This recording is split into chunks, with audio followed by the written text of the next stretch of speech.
Good evening, my darling batlings. I'm happy to see you tonight, and I'm happy, first of all, that Lulu subscribed to me for 31 months. Thank you so much for that, Lulu. And more importantly, Lulu and Nico have internet again. Woo. Oh my god! It was a day. It was an age. It was an age. Oh my god! I'm so happy for you two. Look, I'm gonna tell you this right now. It's gonna make things a lot easier when I need to voice act in DM. Oh hell yeah! No idea. You have no idea. Yeah. No more cutting in and out too, which is gonna be great. So you don't. Yeah. Which means I could actually do the damn voices I want to do for the damn villains. God damn, it was annoying. And we won't have problems understanding Lulu anymore with her cutting out, because she'll be able to use the laptop again. Yes. No more corrupted doggo, only clear doggo. Yes, the clearest of doggo. And she'll be able to return to streaming. Yeah, this is worth busting over.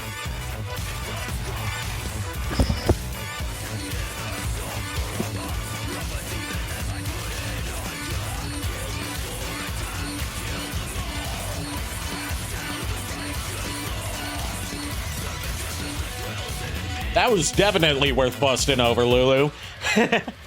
And also, Lulu, I got some news about one of the VTubers you got me into, Lulu.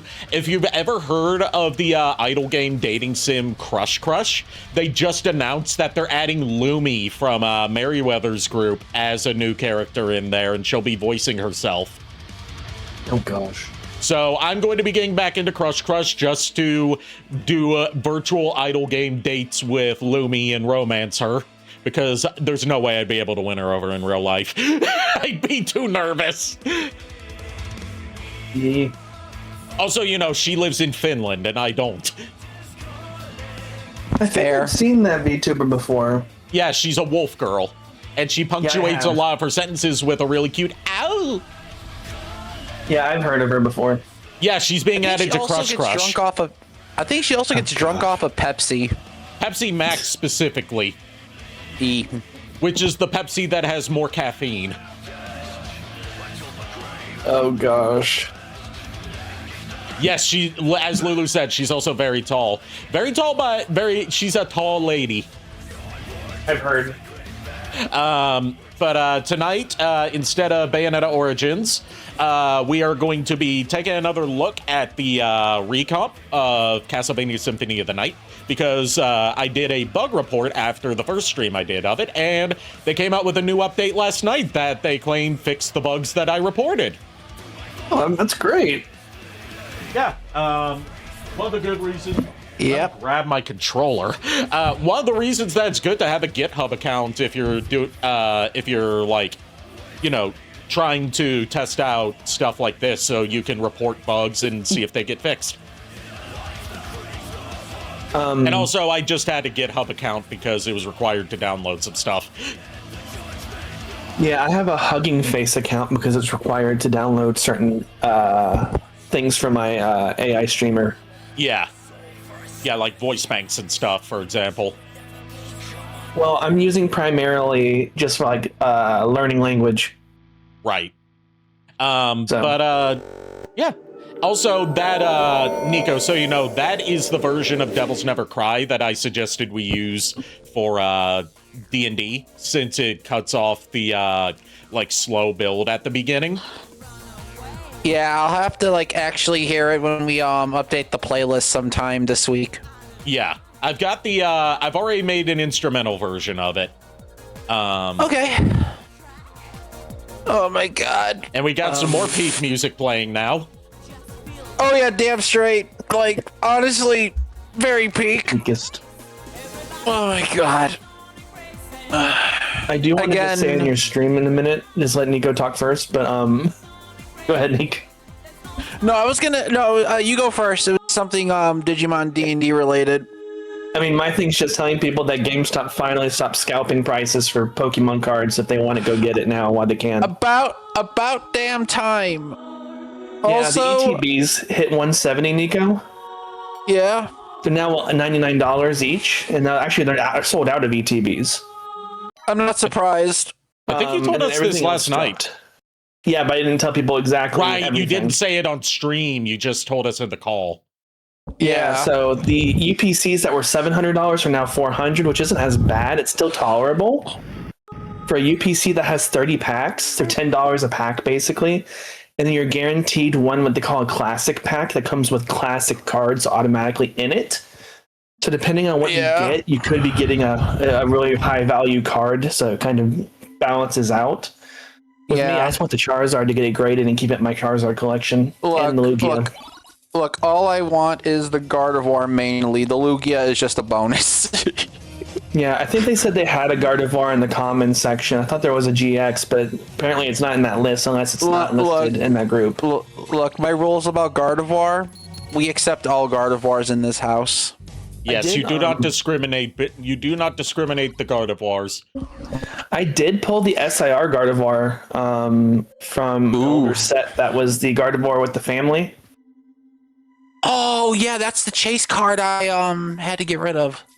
Yeah, I don't remember what it was from. Was it Scarlet and Violet? I think, I'm not sure. All I remember is the card had the ability where it gained life back every time you did damage. If I pull another one, Nico, I'll send it your way, even if it's a chase card. Yeah, that Gardevoir card was a very great chase card, and I will miss it, but it's fine. Like I said, if I pull one again, Nico, even though it's a chase card, I will send it to you anyways. I appreciate it. I thank you. And then, of course, if I pull something Ari wants really badly, then I will send it to Ari. Yeah. Eep. Oh my god. Anywho, what's Digimon D&D brain rot right now for you, Nico? So I finally determined what I'm going to be doing between my War Cleric and Paladin build. Yeah. And I am going to go Oath of Ancients with it, because here's my reasoning. Since Red said he's doing a Barbarian, it doesn't make sense for me to being like a heavy hitter as much. Like, I'm still going to go Greatsword, but Ancient's Paladin grants magic resistance, like resistance to all magic attacks and physical or magical weapons with their aura at level 6 or 7, so up to 30 feet. Meaning, if anyone wants to get up close and personal, or if I'm right next to Red essentially has a ton of magic resistance on top of whatever he's building. Plus, with Battle Master, I can just either go pure accuracy, or I can just be like, hey, here's 1d10 worth of armor class, so you do not get hit. I can literally make Red invincible if I wanted. I can literally make him into an invulnerable tank with constant magic resistance, depending on what they build. The only problem is the fact is, one, Red has to be by me at least by 30 feet, and second, I have to make sure nobody gets past my front line. That is the issue. Otherwise, the build falls apart. So before I go to fight Richter, I'm going back to the library to buy and sell some stuff. What can I do for you? Oh, we're fighting Richter early? No, I mean, not fighting Richter. I mean, encountering him in the Coliseum. Okay, I was going to be like, wait, it's been a day. It's been a day. No, you're fine. Don't worry. I was going to say, hope to God you have Holy Mail, because Grand Cross is going to hurt. Oh, God. I don't have Holy Mail. I only have UPS. God damn it. Oh, God. I was going to say, if they have Iron Shield, Shield Rod plus that was, like, broken when we did it in the Saturn version. Yeah. It was like a screen clear. Yeah. I don't have the Shield Rod yet. Yeah, that's actually in Coliseum. It's like right under where you saved. Right. That's the room filled with enemies, right? Yeah. Which means probably like a Power of Sire or something to clear out the room. Mainly only because the damn Bahala Knights like to knock people out of the room. Yeah. And Not like, trying it's to not handhold, I'm just going off it's of not the memory. Valhalla Knights that get me. It's those damn musket skeletons. Yeah. Don't know why Dracula gave them guns, but you know what? Whatever. It was during the Revolution. Yeah. This was after the Revolution. This is 1795, I think. Or 1797. 1790. Yeah, 1797. So just at the start of the a little bit at the start of the Revolution. Then again, I might be thinking about Nocturne. Revolution was 1776. Well, it depends on whether you're so then I talking was French Revolution or American Revolution. French. Okay, then I have no idea. I don't know my French history. I was gonna say because Nocturne takes place during Rondo of Blood and going into Symphony of the Night. Okay. So it would be 1792 to 1796. I was gonna make a joke when you guys were talking about Revolution. I was gonna say Dance Dance Revolution. I mean, that is another Konami game. Yeah, it Dance is Dance technically. Revolution. Look, I would love to play Actually, I could technically play DDR without my vision because I know the inputs to songs on a controller. Oh man. Iron, I'm totally fine and support you watching both my stream and Furret's stream at the same time, especially since Furret is doing charity work tonight. Yep. We'll be raiding into that charity stream tonight when I'm done. I have first Damn stream straight. pulled up just to give support. I'm focusing. Yeah. Yep, and I would have both streams up, but unfortunately, I tried navigating Twitch with my Xbox. Twitch does not work with the screen reader for some fucking reason. That's weird. It's stupid. It's very Same with stupid. YouTube, by the way. It's just like, oh, we can navigate menus, but we can't navigate other apps. Really? Yeah. Well, I can kind of understand why on a system level. It's because the screen reader is mainly for, like, the Xbox home menu. Whereas, like, individual apps, that's going to be dependent on the programmers for the apps to add in screen reader functionality. Yeah, and last night I was doing research on new glasses that help blind gamers play certain games with text. These Ray-Bans that they came out with work with Pokemon Champions. Really? Yeah, they since Pokemon Champions is purely a battle simulator. Like the glasses, you can just say, "Hey, read what's on the screen." It will tell you all the moves you have and what mons you're fighting. The problem is that the only thing that's a negative on it, and I don't mean to be negative, is the timer is so dang quick. Yeah. Like, Yeah, these the upside fights last 5 minutes at a time. They're not meant to last more than that. Yeah, I know. The glasses they recommend these glasses because it reacts almost instantly. Oh my god, Iron, you're right. With the border that the 360 version has, it looks like Alucard's holding the chat. It does. Alucard's holding the chat. I'm interested in this. I'm interested in this. Alucard's just holding a sign that says chat.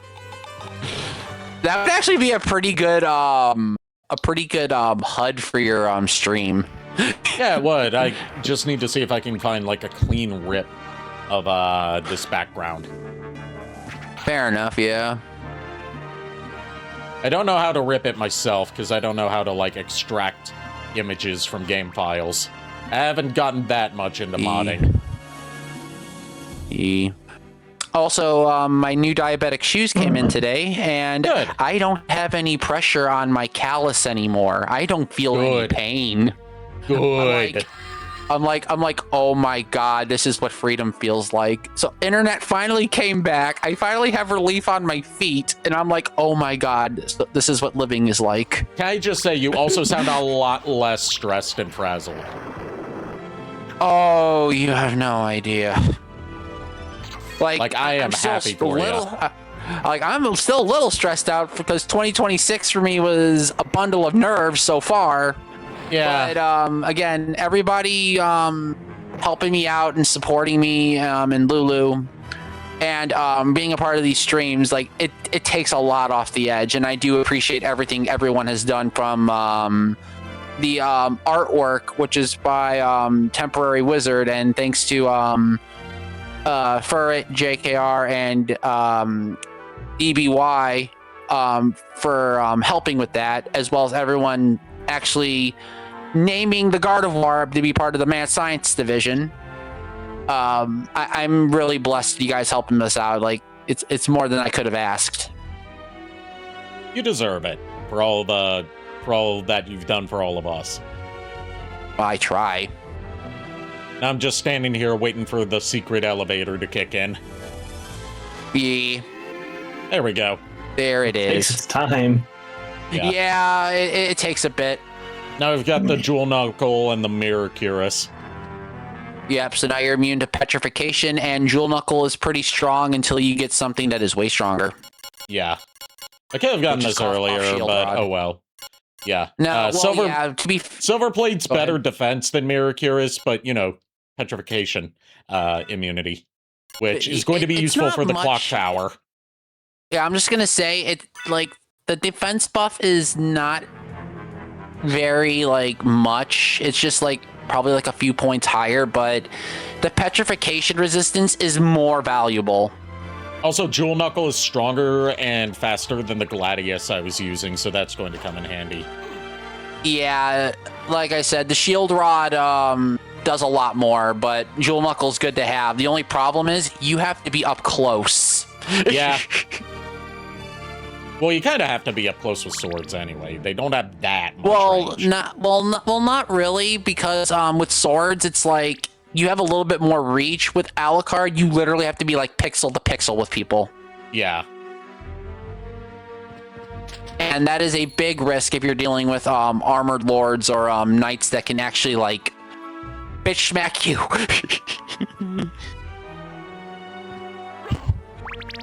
Especially at your level, so it's Yeah, I also Any should probably, range. grind a bit.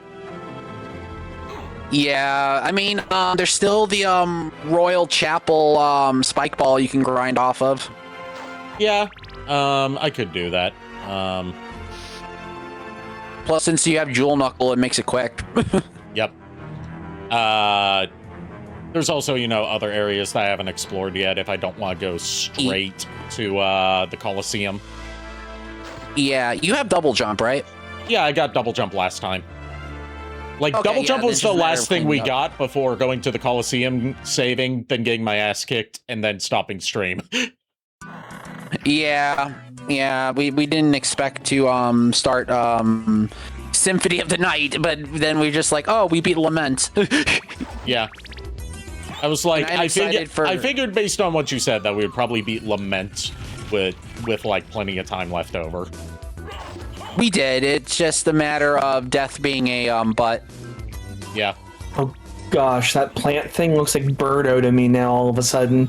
I don't know why Which it looks plant? like Birdo, the Stone Rose. Oh, the stone rose. I think I know why. Because the head of the plant spits out stuff, and it's just Yeah. almost like Birdo-esque.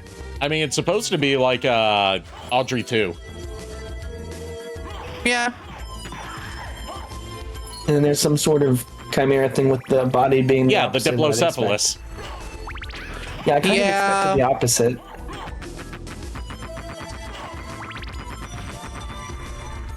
Symphony of the Night's monsters are very expressive. Yeah. Also, speaking of Symphony of the Night monsters and a demon that we've encountered in the Bayonetta retrospective, turns out you and I have been pronouncing Alaroon wrong this whole time. You guys have? Yeah. What is it? I think first the first one to state Alaroon, but yeah, what about it? It's a German word. It's pronounced Alrauna. Yeah, that's fair. Elrana. Alrauna. Yeah. It's spelled Elrana. God fucking damn. It's spelled Alraune. It's the name of a play. Oh, Or I like a get short it, because story. because it's a Because also it hints at the playful woman in the middle of the rows trying to lure you in. Okay, I get it. It's like, I don't know what the original story is about, but like, it's sort of like how Carmilla came from the short story Carmilla. Yeah, but instead in Castlevania 2, they called her Vampira before they gave her the name Carmilla. Yeah. Which they got the name Vampira from a 1950s TV horror hostess who was more or less a precursor to what we would get with Elvira, Mistress of the Dark. Yeah. To the point where Vampira sued Elvira for stealing her bit.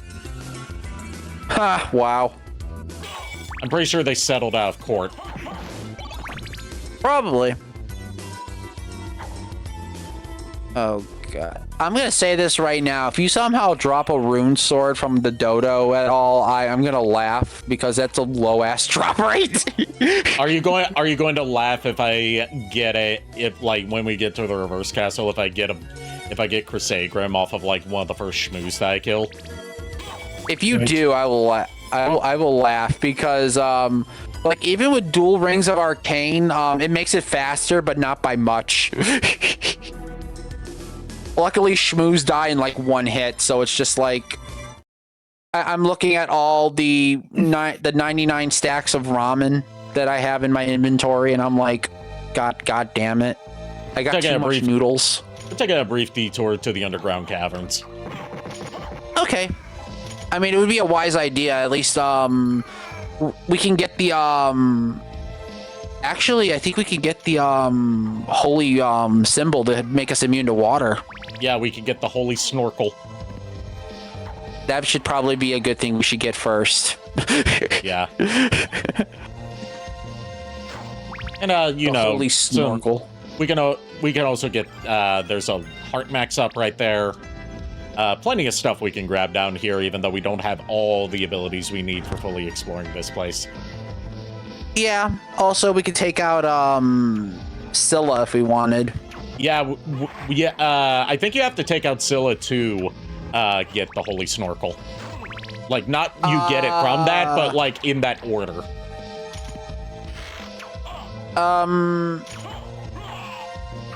I believe so because no, you don't. Yeah, don't you get the thing that summons the ferryman after you beat her? No, you run into the ferryman naturally, and then when you ride the boat with the ferryman for the first time, further in, right at the other end of the boat, you get the item that summons him. Then you can go back and then summon him to where you can get the holy snorkel. Yeah. Miles probably thinks we're joking about the holy snorkel. Oh no, I don't. I'm not. I know you're not joking. It's called the holy symbol, but if you look at Sprite, it's a snorkel. It makes Alucard immune to water, so he doesn't take damage in water and lets you explore underwater areas now. Yeah, and it's very useful for the clock tower because there's water in the clock tower. Yeah, I don't know what water's doing in the clock tower. It flooded. Probably to help move some of the gears, so it's like a water powered like way to power up the gears or whatever. I think like a water generator. Hey, it's not the worst use of water power. Then again, Dracula's castle is filled with technologies and stuff that are not known to civilized man in this day and age. Yep, the true science, as the Netflix series called it. Yep. Or to put it in the words of Abridged Dracula, leave the Thin Mints at the door and piss off. There's a life max up. That's gonna help. Yeah, anything life max up is going to fucking help. But yeah, not the worst use of water power as either a concept or as a just usage of the term that I've ever heard of. The worst would be the movie water power. Oh God. It is an adult film from the 60s that's based on a true story that happened in Illinois.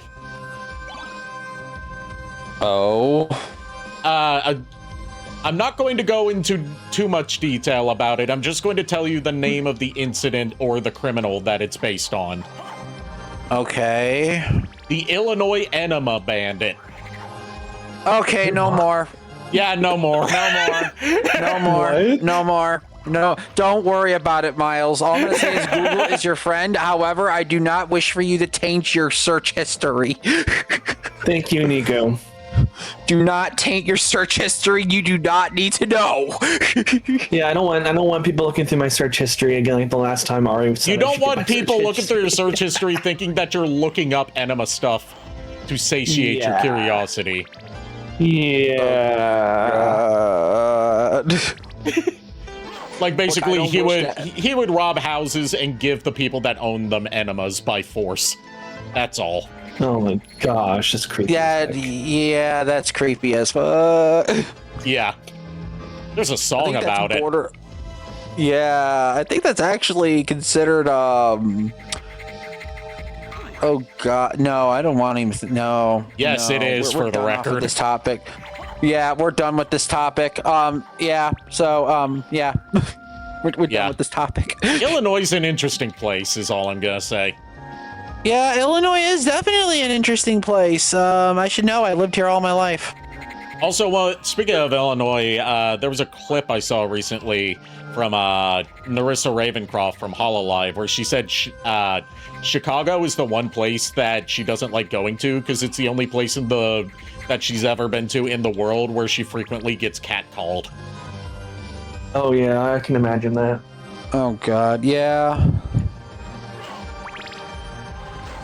She doesn't like going to ding dang old Chicago where they got their deep dish pizza and their RC cola and they like to support Bears. Yeah. Slowly turns head. Angie carnivore noises. Iron says, "Don't you mean leave the Thin Mints at the door and off you fuck?" No, well, that too, but also, they did an updated version of, the abridged Castlevania Netflix, and, Dracula is like, and, when he speaks to Lisa, he's like, and you look a little old to be a Girl Scout, but leave the Thin Mints at the door and piss off. I've only seen that old one episode you Castlevania have to Bridge see the series, Castlevania. Yeah, yeah, I think that they, yeah. Be interesting for you. Hi, Charon. I remember this kind of for some reason. I think I've seen this before. You might have. I've Hi, done some Karen. Symphony of the Night videos in the past, and I've streamed most of the Saturn version. That might be why I saw it. I remember it. I'm actually excited for when you play Curse of Darkness because it's literally Castlevania plus Digimon plus Devil May Cry. Nice.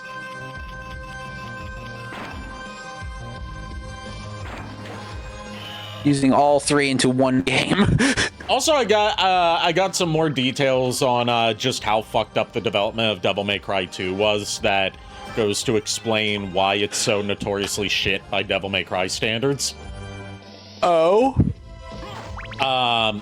Still probably not going to stream it unless it's for a charity incentive where I know that I'm going to have enough eyes on it to make it worth the charity's time. Okay, so Devil May Cry 1 comes out in 2001. Right. They have just over a year to develop Devil May Cry 2. The team that has it, that's tasked with developing Devil May Cry 2, includes nobody returning from Devil May Cry 1. Instead, it was handed off to the team that made games like Power Stone. Okay. Like arcade fighting games, basically. Yeah. And its original director and producer hated how Dante was portrayed in Devil May Cry 1. And wanted to rewrite him entirely, which is why Dante's so out of character in Devil May Cry 2 from a, real world perspective, as opposed to how they fit it into the narrative later through retcons.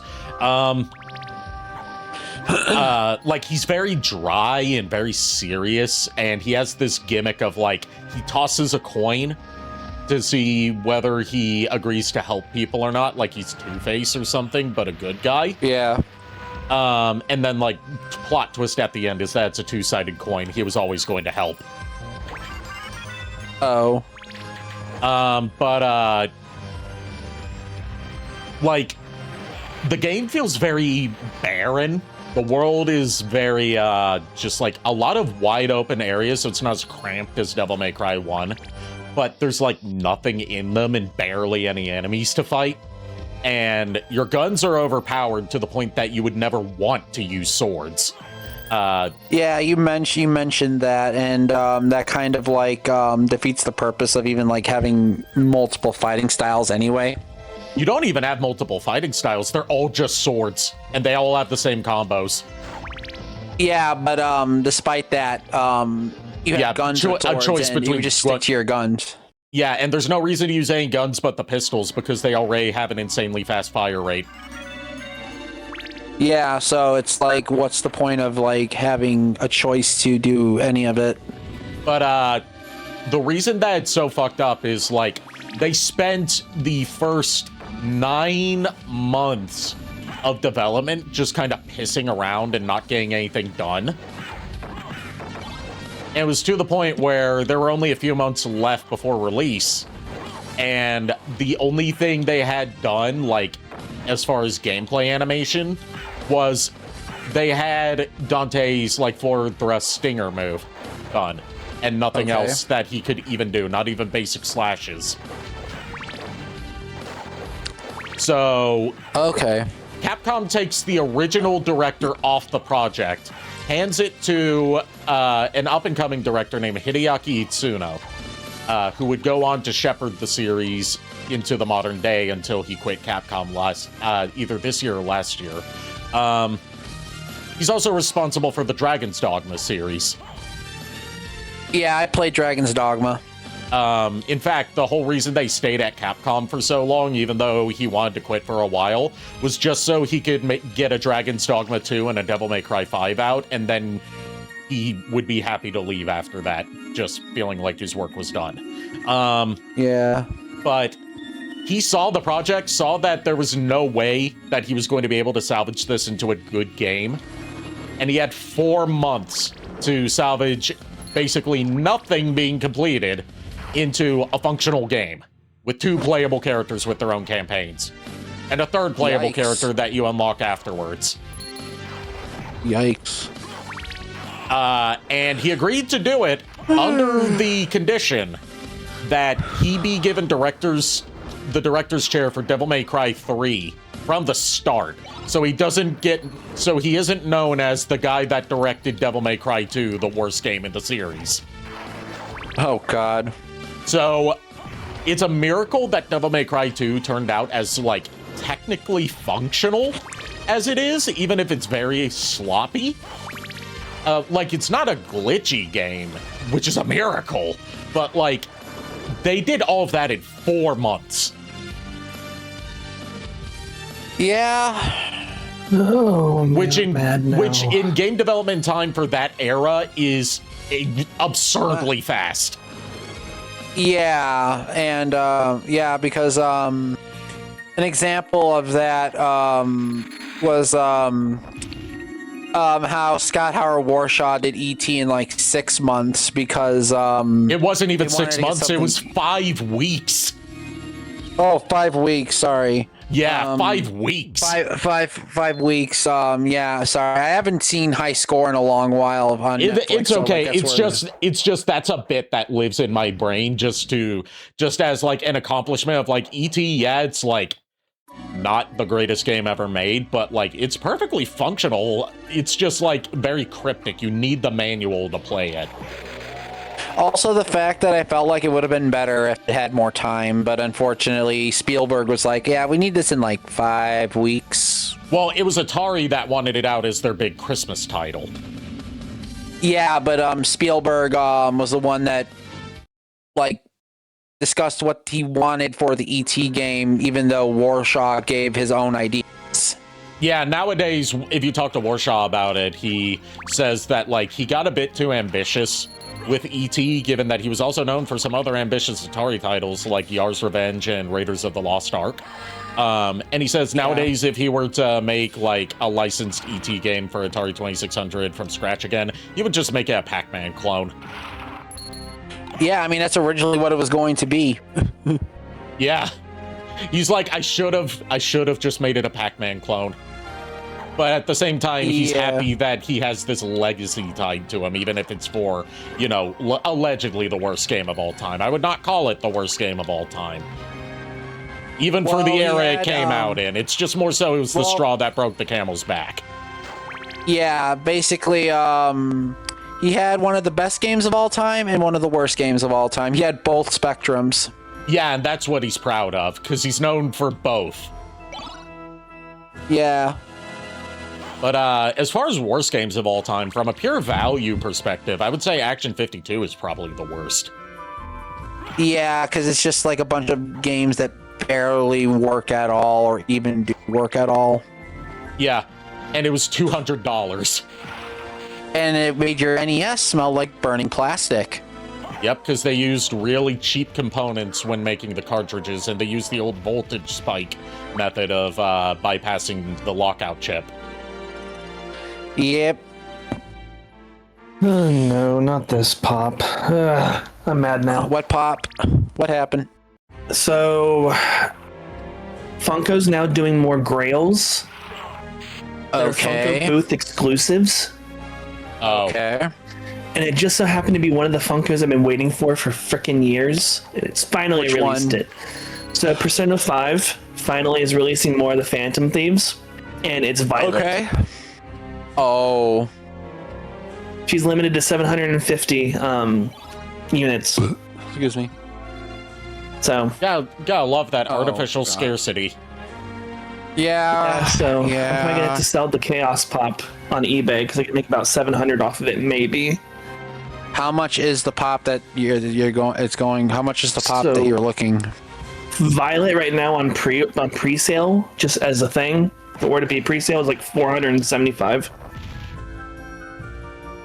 And it's only going to go up because it's Persona, and we're getting Persona 6 this year.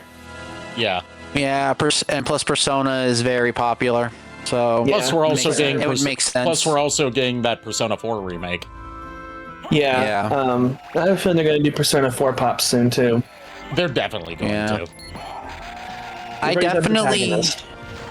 definitely need to try and get the larger Gardevoir pop, and then I need to get Richter and Maria because I have Trevor Belmont, and I need to get Richter. Yeah, thankfully those are They're not that scarce, expensive. It's just a matter of when I have funds because it's just a matter of when I have the funds to do it because I got bills to pay, and I also have me and Lulu's anniversary next paycheck to do. Yeah, I'll show Ari if you want to see the Violet Funko. It's actually really cool. I'm not familiar with Violet from Persona 5 because I've only played like the opening bits of Persona 5. It's that the opening to Persona 5 goes on for so long that I know I'm very early in it. Yeah, that's one of the things I want you to play for my birthday is Persona 5. Okay. I will. That's my request now. Okay. I have Persona 5 Royal, and the original Persona 5. Royal's better. Yeah, I know. That's how it always is with the Persona games, is like, they have the release version, then like a year or so down the line, they do the version that you actually should get, and there's no upgrade path. Speaking of, how much is Xbox Core Game Pass or whatever, by the way, if I remember correctly? They just lowered it. Yeah. Because what I'm thinking is, if I got you an Xbox code, Ari, to get the Game Pass, we could probably do Sonic the Fighters if I were to Yeah, we could. do that. Okay. I wouldn't be against that. I would be down, because I would be down to actually playing with you and then actually showing what I've learned with fighting games over stream.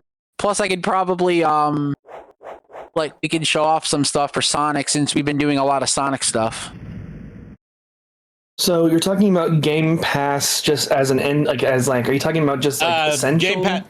Game Pass Essential is what they call it. Game Pass Core, the cheapest tier of it. That'd be Basically essential. enough to. Yeah, they call it Essential now. It used to be called. It used to be called Core. Yeah. $10. Yeah, basically. Oh, that's not too bad actually. I'll have to do it so me and Ari can play fighters.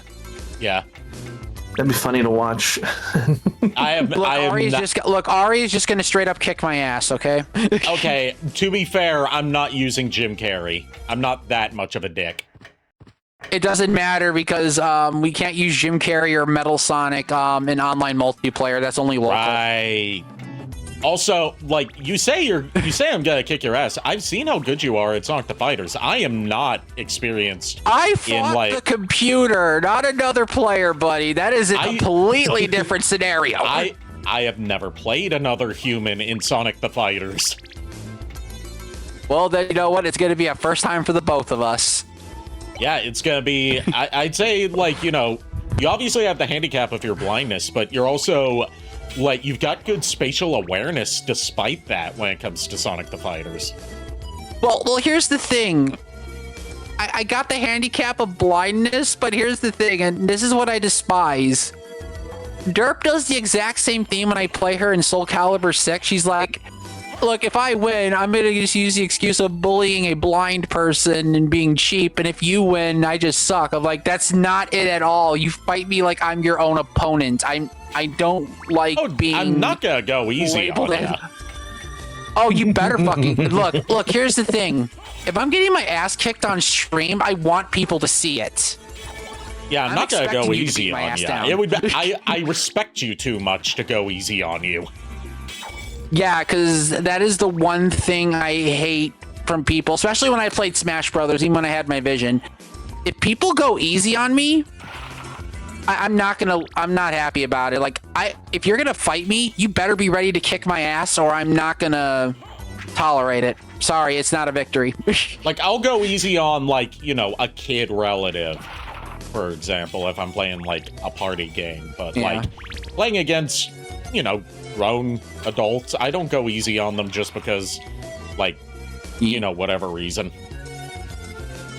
Plus the fact that since it's like $10 or whatever, definitely we can do some matches in fighters, especially since the fact when you have Sonic and Knuckles fight each other in multiplayer, they have their own exclusive battle theme to one another.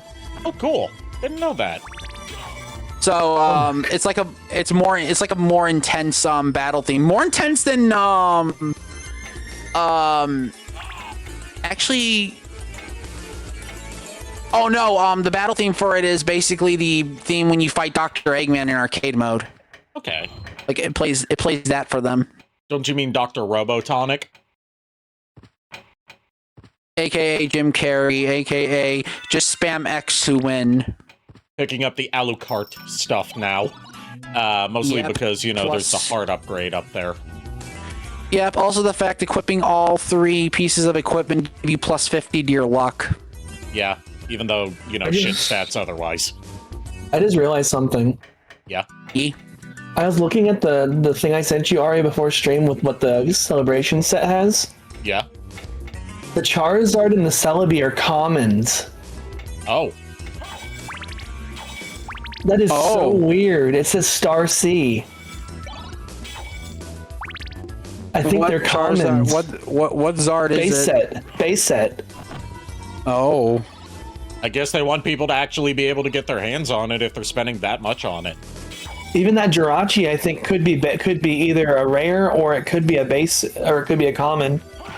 All right. Well, keep in mind, I'm not concerned about like the rarity of it. I just want it for the collection. I know. I mean, it's gonna be maybe easy to get, is what I'm thinking, which is good. Yeah. Plus, like I said, eventually I am gonna get a card binder to put all the God of War cards I got in it, so I can just be like, okay, this book has nothing but God of War cards. Just I need to get a card binder too. I could probably get one from Multiverses, the card shop near me. Probably.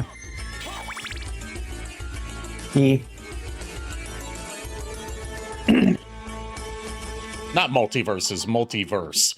Multiverses was that awful Smash clone Oh my from gosh, don't Warner remind me of Brothers. that. Where the last character they had in the game was Lola Bunny before they shut it down. Yeah. They took it down for a year to, like, they took it down for a year and didn't refund everyone's purchases during the beta test period, and then relaunched it, and you had to buy the shit all over again. Yep.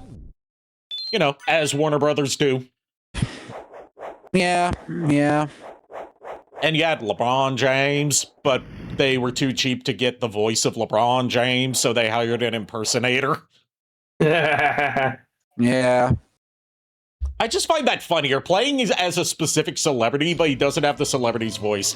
It would be like if, you know how Nicolas Cage is just straight up a character in Dead by Daylight? Yeah. It would be like if the Nicolas Cage pack had Nicolas Cage's likeness, but then they had, like, Neil Newbon as the voice of Nicolas Cage, using his Heisenberg voice Oh, from God. Resident Evil Village. Like, we are paying for the likeness of Nicolas Cage. We couldn't secure the voice because that was 5 cents too much. Yeah, pretty much. Let's be honest, Nicolas Cage agreed to be in Dead by Daylight because Nicolas Cage just loves acting. He takes basically any role thrown at him. Makes sense. That's why he's in so much weird shit and has such an inconsistent filmography. And the fact that he was severely in debt at one point and had to take any role that was offered to him to pay off the IRS. Yeah. You wanna know why he was in debt? Sure. Because he bought all sorts of expensive and weird shit that he didn't need to buy for any reason. Oh, God. You wanna know an example of that? Some examples of the expensive and weird shit that he bought that he didn't need? What? He had a good condition issue of Action Comics #1, its original print, the debut of Superman. Okay. A collection of shrunken heads. Okay. A castle. Okay. A car owned by the Shah of Iran from before the Iranian Revolution in the 70s. Okay. Exotic lizards. Interesting. And he got into a bidding war over a dinosaur fossil with Leonardo DiCaprio. Okay, that just sounds funny as all heck. And he ended up not being able to keep it because it was illegally obtained. Oh my god. I was going to say, like, that just sounds hilarious as hell of Leonardo DiCaprio and Nicolas Cage getting into a bidding war. I don't know why Yeah. it just is. Yeah. Also, did you know that, That would make a better movie. Did you know that Nicolas Cage is the nephew of Francis Ford Coppola? Did not know that. Yeah, his actual name is Nicholas Coppola. He changed it to Nicolas Cage for a stage name because he didn't want to get roles solely based on being related to one of the most legendary directors of all time. He didn't want to be a nepo baby. Fair enough, yeah. He named himself after one of his favorite comic book characters, Luke Cage, I believe that. Okay. because he's a big comic, like, Marvel Comics fan.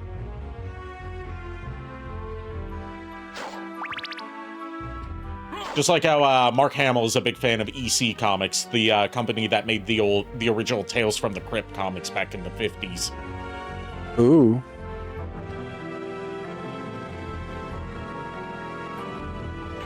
Oh, when we were talking about exotic, I kept thinking exotic butters Exotic butters. from FNAF. I know what he's talking about. Exotic butters. I don't know FNAF stuff. I play good games like Right to Hell Retribution.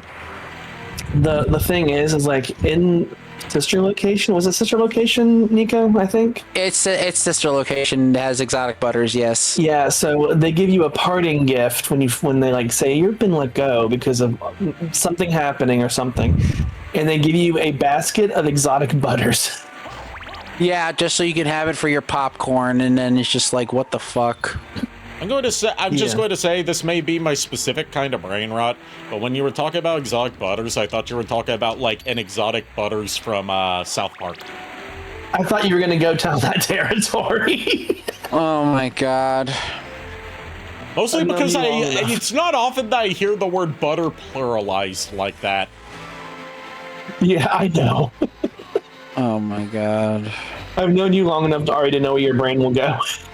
I make a reference to something. And yet I still manage to catch you off guard very frequently. Yeah, but I catch you off guard too. Yeah. We've known each other that long to be able to still do that. Yep, I would hope so. Yeah. You are like, aside from my mom and dad, you are the person I've known the longest in my entire life, so...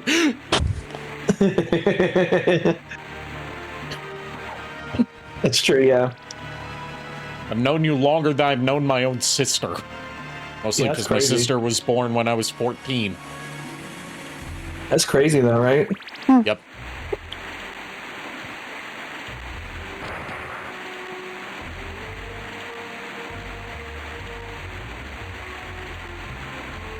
You think I'll make another stop by the library? Probably. Just get some supplies. Yeah, I also picked up a couple gemstones while I was out exploring. Hey, bitch, brought you jewelry. Give me money. Yeah, one of the things that I will say, from what little I've played of games like Aria of Sorrow, that I like that they did is that you can sell more than just gemstones. Yeah, you can actually sell weapons, and if you're going for like a complete weapons run, a lot of the weapons you can get from drops are duplicates, and they sell for crazy amounts of money. Like, I think there's like a spear that goes for like 4,000 each. So, like, getting money is not a hard thing to do. If I remember correctly, the Mimic Soul in the game, you get money for every time you get hit based on how much damage you take.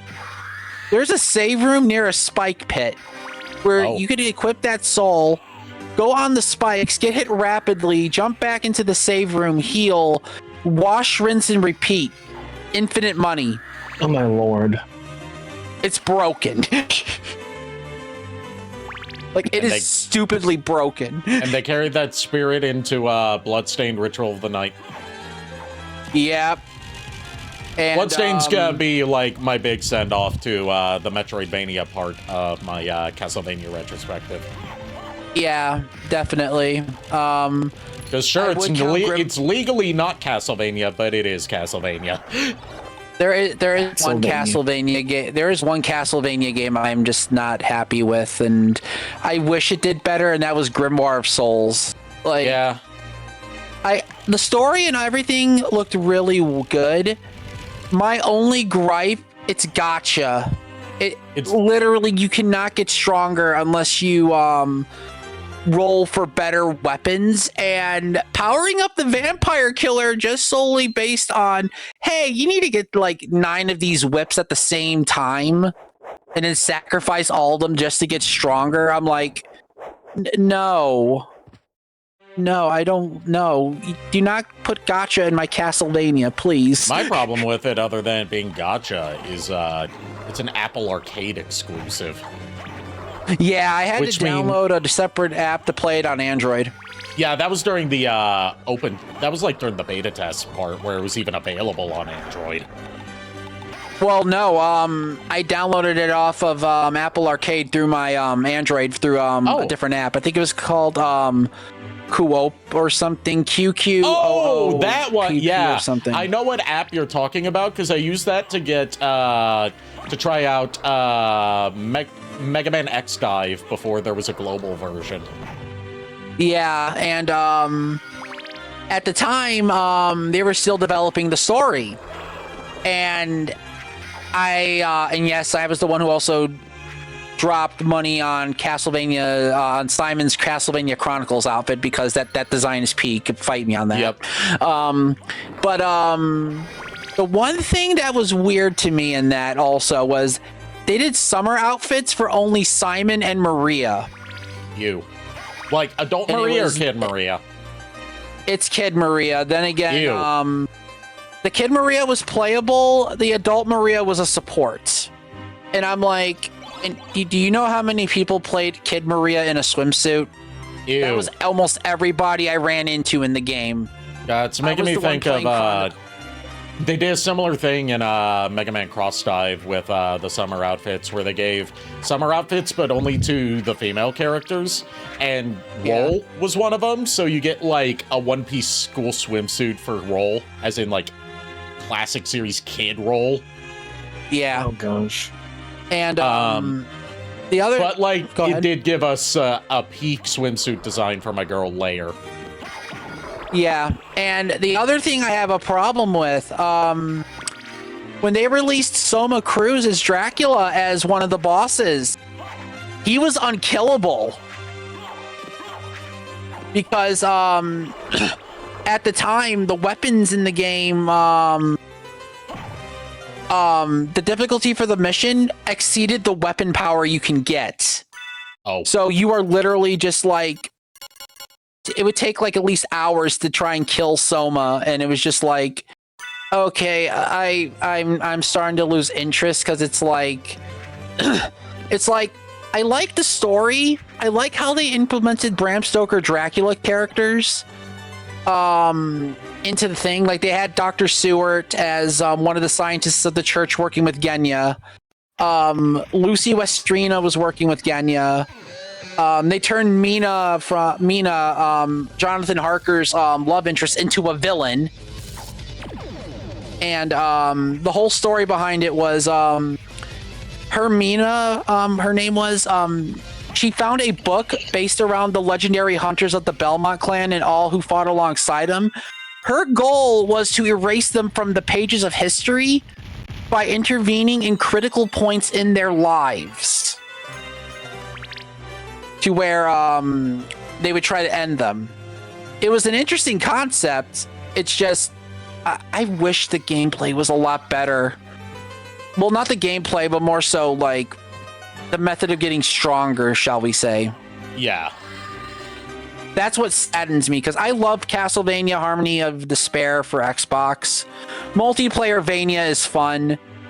They tried to do it with Grimoire of Souls, and I'm like, oh, I wish this did better. It made me cry. But did the devil ever cry? It's been 25 years as of this year. And It is didn't the devil It- gonna cry or not? Probably not. Dante cried in Devil May Cry 3. Yeah, but you said the devil cry. There's more than one devil. Yeah. There's Sparta. There's depends on whether you Virgil. count Dante as a devil because he's half devil. There's He still has Virgil. devil in him, so yeah. He still has devil in him, so yeah, it counts. And without getting too far ahead of myself, obviously Nero has some devil heritage. Yeah.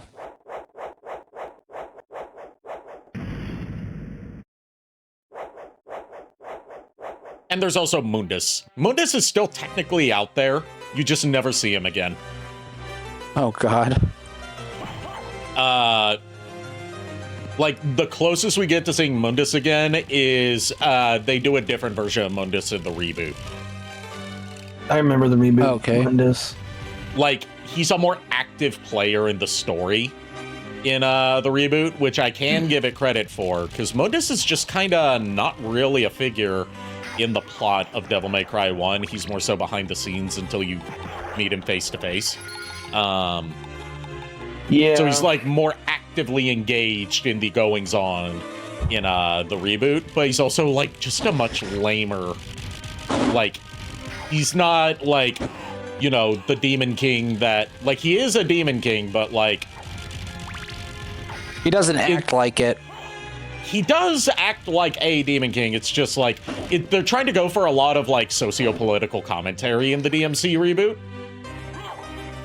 So like, he controls the human world through like banks and putting people and countries and political leaders in debt. Okay. It's just manipulation of actual things, not actual. It goes like just straight up ripping off the movie They Live with like, their subliminal messages hidden in plain sight that you can only see if you're in the demonic realm, which is called limbo. Like, you look at a sign that advertises an energy drink and it says like the name of the energy drink, and then like you go into limbo and you see text on it that says like consume or gluttony or things like that. It's got some cool ideas for visuals. It's got some cool ideas for a story. It's just not Devil May Cry. That's its biggest sin, is that it's not a good Devil May Cry. And I don't like its version of Virgil. They, like, spoilers, Virgil's kind of a bad guy. They spend more time showing Dante and Virgil working as brothers, but, like, him becoming a villain is not really well foreshadowed at all. It just feels like if you weren't paying attention to extremely subtle hints that he's got ulterior motives, it just feels like it came out of nowhere for the sake of having a Dante and Virgil fight. Yeah. Being honest, it kind of felt like they were trying to do something similar, like that. I guess maybe that Bleach.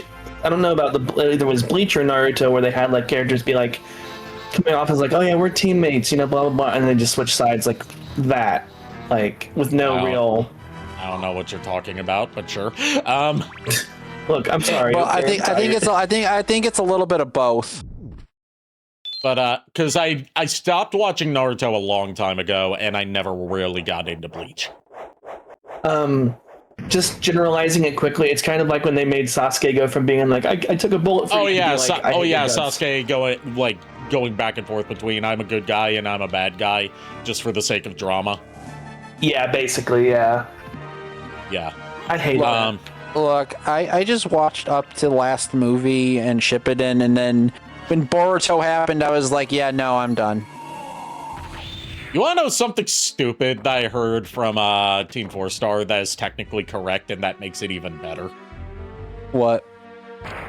When it comes to localizing names, there's a lot of debates on certain names. Like, there were people that are saying Boruto, Naruto-san, his name should be localized as Bolt, because it looks like it's trying to be like a Japanese rendering of the English word bolt.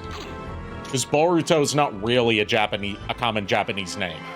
Yeah.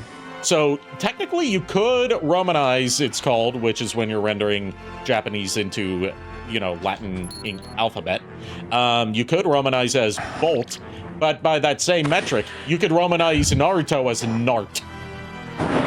Yeah. Nart. It's Nart. Instead of Naruto, it's Nart Uzumaki. Just Nart Uzumaki. Nart has farted. What the fuck? Nart has sharded. Yep. God damn it. We're in our 30s. Look, we may be in our 30s, but we never stated we were look, we're adults physically, but mentally we're just all fucking kids. Let's be fucking real here. Look, now I can't get out of my head they changed Sasuke's name to Shartsuke. Oh my gosh. I mean, it makes oh god. So does that mean Sakura is Saku and Hinata is Hina? No, Sakura is Sakura, because you would cut out the U. Because U's in the middle of someone's name, unless it's like a long U in Japanese, are usually just kind of skipped over in the pronunciation. The reason that they even exist like that is because the way the Japanese language works is that everything's made up out of syllables that end in vowels rather than individual letters. Yeah. Okay. Like, still gonna call her by that name because I'm still a little disdained for her. I'm not really happy with her, but okay. Yeah, absolutely. Oh, I'm not disagreeing with that. I'm just saying, like, if you wanted to Romanize it in a shitty way, it would be like Sakura. Like chakra, but Sakura. Look, let's just all be real here. Hinata's still best Yeah, show girl. Look, Hinata is best girl, and Tsunade is breast girl. Oh my fucking god. You're not wrong. You're not wrong. Look. If we're talking about pronunciation of names like chakra, I remember when in the English thing he said Naruto said chakra or something. No, Katra. Katra. It's that a means thing. It was like an attempt at trying to localize a pun on chakra and like the word cat that doesn't really have a good way of rendering it in Japanese without just making him sound like a complete dumbass. That means that Sakura would be Sakura. Sakura. Sakura. Sakura. God damn it. Sacrificial. Sakura Haruno. Sakura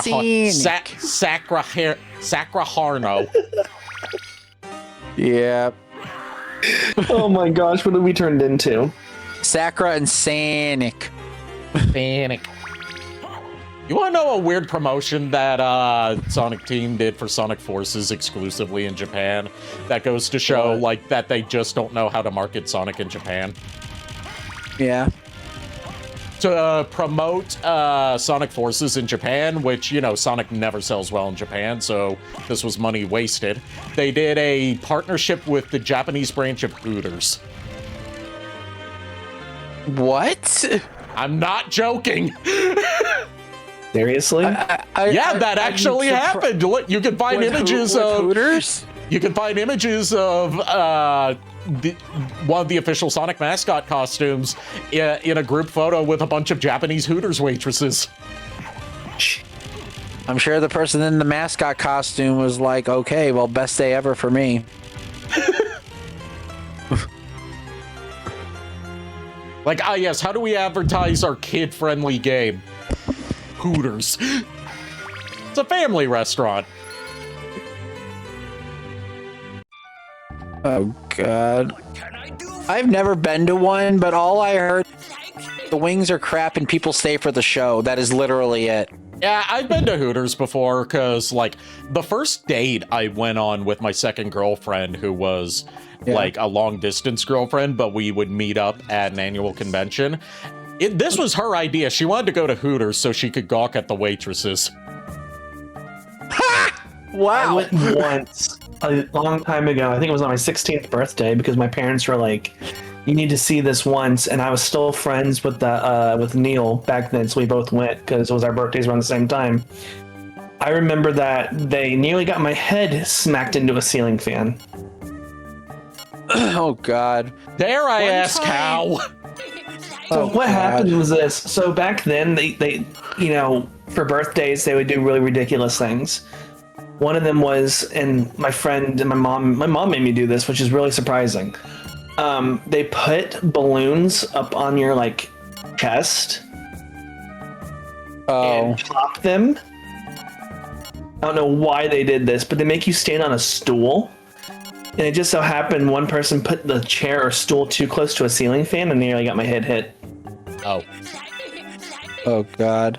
What, one of my high school friends wanted to take me to Hooters, but, and Lulu was with us. And Lulu was like, no. Farewell for now.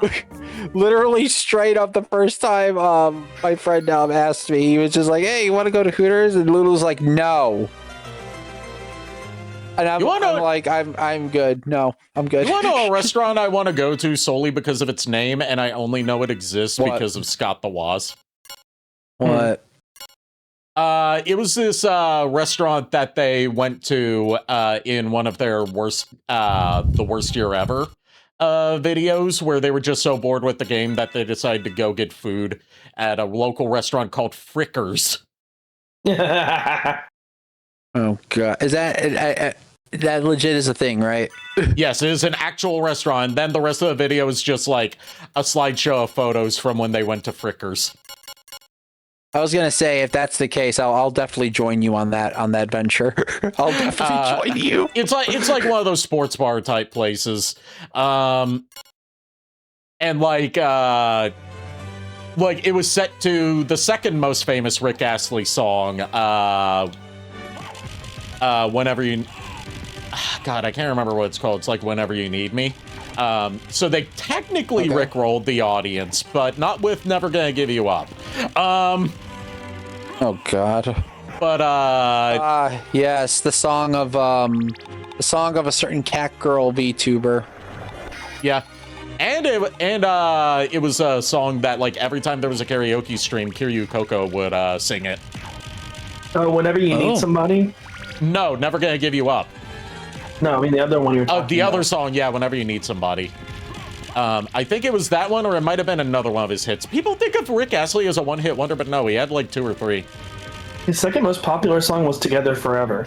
Together Forever, that was the one that they played in the Scott the Woz video. Oh God. You know what this reminds me of? All this talk about old restaurants. Ari, did you ever go to Fuddruckers? No, I but went to Fuddruckers. No, but there was one near me where I lived as a kid. Like in that whole area in Corneliustown, like in that whole central area near like the North Cross Lanes, there was a Fuddruckers there, and I never went there, but we passed by it so many times that I just remember it being there.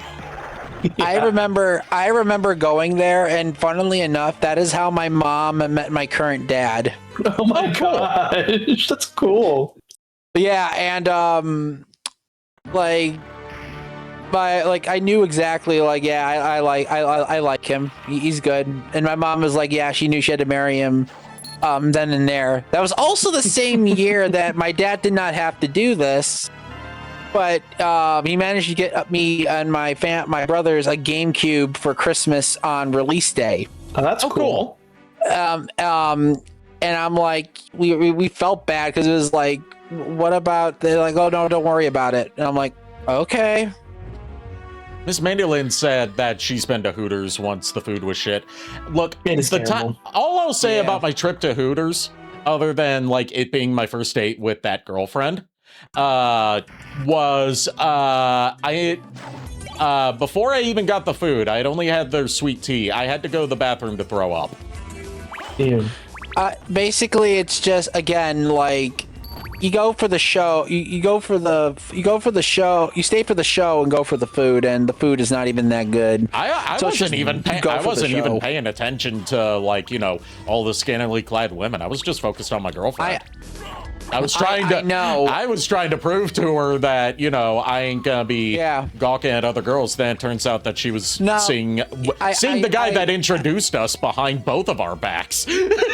Yeah, I was just saying, like, that's usually what people say when they go to Hooters. It's like, you go for the food and you stay for the show. That's usually what it is. Yeah, but I never went to Hooters because Lulu was like, no, we are not doing this. And I agreed with her because I sided by her. For me, it's like the food was shit. And, you know, I'm not the type to just gawk at scantily clad women around me because I like to try and be respectful. Yeah, I mean, same here. So, like, I didn't get anything out of it. except, you know, a trip to the bathroom to go puke. Pretty much, yeah. Like that day when my friend wanted to take me and Lulu to Hooters, and like Lulu turned it down, and I'm just like, I don't care where we go to eat. We just went to Fridays instead. Fridays is better from the one time I've been there. Yeah, and unfortunately, the one over by the Joliet Lewis Mall is no longer there anymore. I miss Max and Irma's. Max and Irma's was so good. They're still around. They're still around in Ohio because that's where they originated. Yeah, but still, I used to love their endless sundae bar. Yeah, they had an endless sundae bar. You pay one fee and you can make as big of a sundae as you want. And go back for thirds. It was great. I remember, like, Red Robin's still doing this. One year, me, Lou, same friend who wanted to go to Hooters 1 year, we went to the Renaissance Fair, and then afterwards we went to dinner for Red Robin's. Mm-hmm. And apparently they had bottomless root beer floats. Oh, that's new. And bottomless fries. Bottomless fries is normal, yeah. Yeah, but then the bottomless root beer floats was the thing. And we all partook in this, and like, it was good, but we were surprised about it because we never heard of bottomless root beer floats. Bottomless root beer floats doesn't sound very good. It would just pour out the bottom of the glass. Yeah. You know what I mean. But do I though? What? I said it's a good way to reuse a glass. I was just gonna say what, Ari? I said, but do I though? God damn it. Yeah, Ari.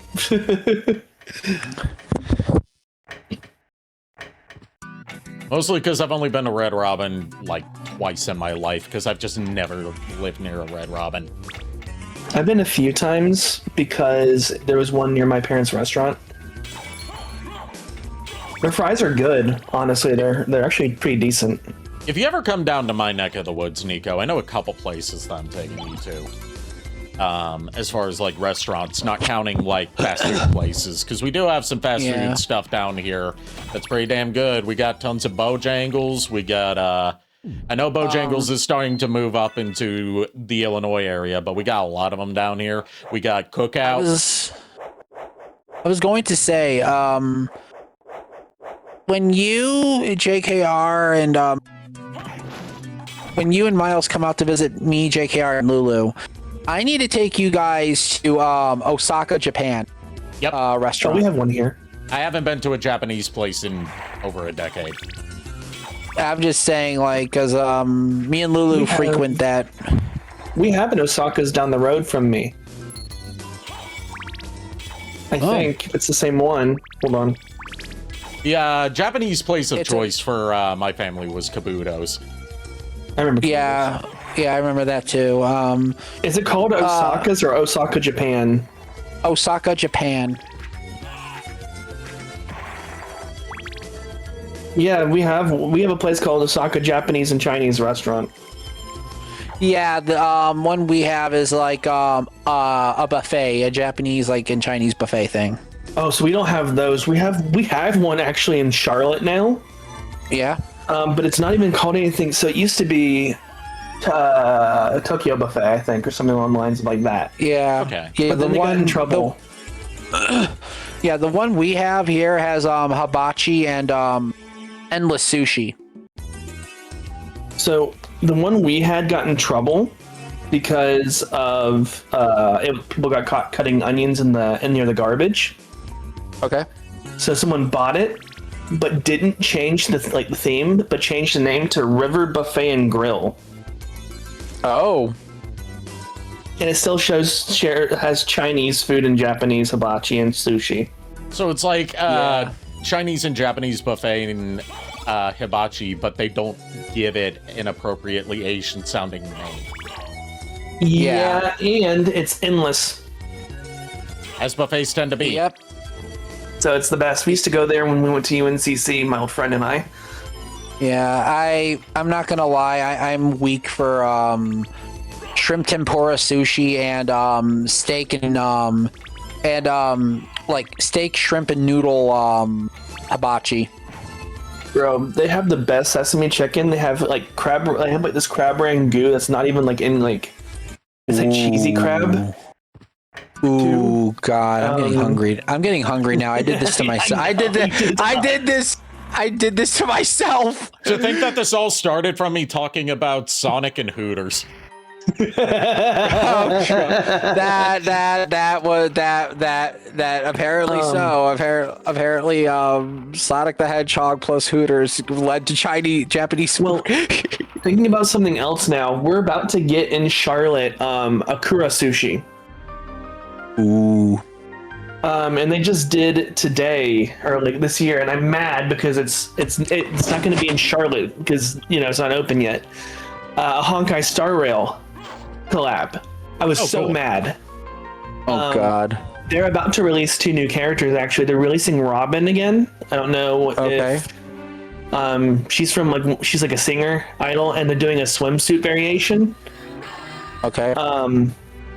And they're doing another guy from that same era, swimsuit variation, but they were doing Kuro Sushi is a revolving sushi restaurant, so like the ones you would find in Japan. Okay. Yeah, we have one here in Fox Valley. Yeah, I wanted to go. I was like, I'm so excited about it, and they're like, oh yeah, it's not open yet. I'm like, fuck. Fox Valley seems like it's got a lot of stuff in it. Fox Valley has a ton of things. Like, you have a disc replay, a Chuck E. Cheese, a dollar store, like Japanese restaurants, the actual damn mall, a cheesecake factory. That's also, and, like, if I'm remembering correctly, that's also near where Galloping Ghost is, right? Like, near Fox Valley? No. Like... Galloping Ghost is near the Brookfield Zoo, and it's also near where my eye doctor is. Okay, like, I don't know how far those places are from each other. It's about at least an hour apart. Okay. Because we usually meet up at the Fox Valley Mall when I come up there. Yeah. I will say about the Fox Valley Mall, though, they have one of the better anime stores, a GameStop right next to that one, and like a Build-A-Bear and like all kinds of cool like gaming and anime stuff in that mall. And below had like a massive carousel with a massive ass food court that had like almost anything you could think of. Bro. Like Ari can attest. Yep. I'm so happy right now. Why? What happened? It opens next week. Oh, nice. Oh my god. It opens next week, guys. Good. You gonna go? Oh hell You sound like you're about to cry from happiness. I'm excited. I haven't been wanting to try this for a while. Look, if I was with you, my dude, I'd go with you. Like, I would personally pay for the food. I would be like, let's go. We do. You know what they say? Happiness is always so much more enjoyable when it's based on the misery of millions. The only thing I'm ever worried about is I'm always worried about like allergic reactions, but like in sushi and all this stuff, you really can't like deviate too much. Yeah. So I'm not really worried because I'm not allergic to anything that's listed on here. Okay. Yeah. Yeah, the only thing you have to keep an eye out for is like coconut stuff. Yeah, and coconuts are not really on here. Like I see tree nuts. Oh, and they have desserts. They have taiyaki ice cream. Taiyaki ice cream. Okay, that does it. That does it. Yeah, red bean paste with vanilla ice cream and more red bean paste. I died. You guys have... Oof. Time to see if the game over transition works. Yep. Let's see. Hold on.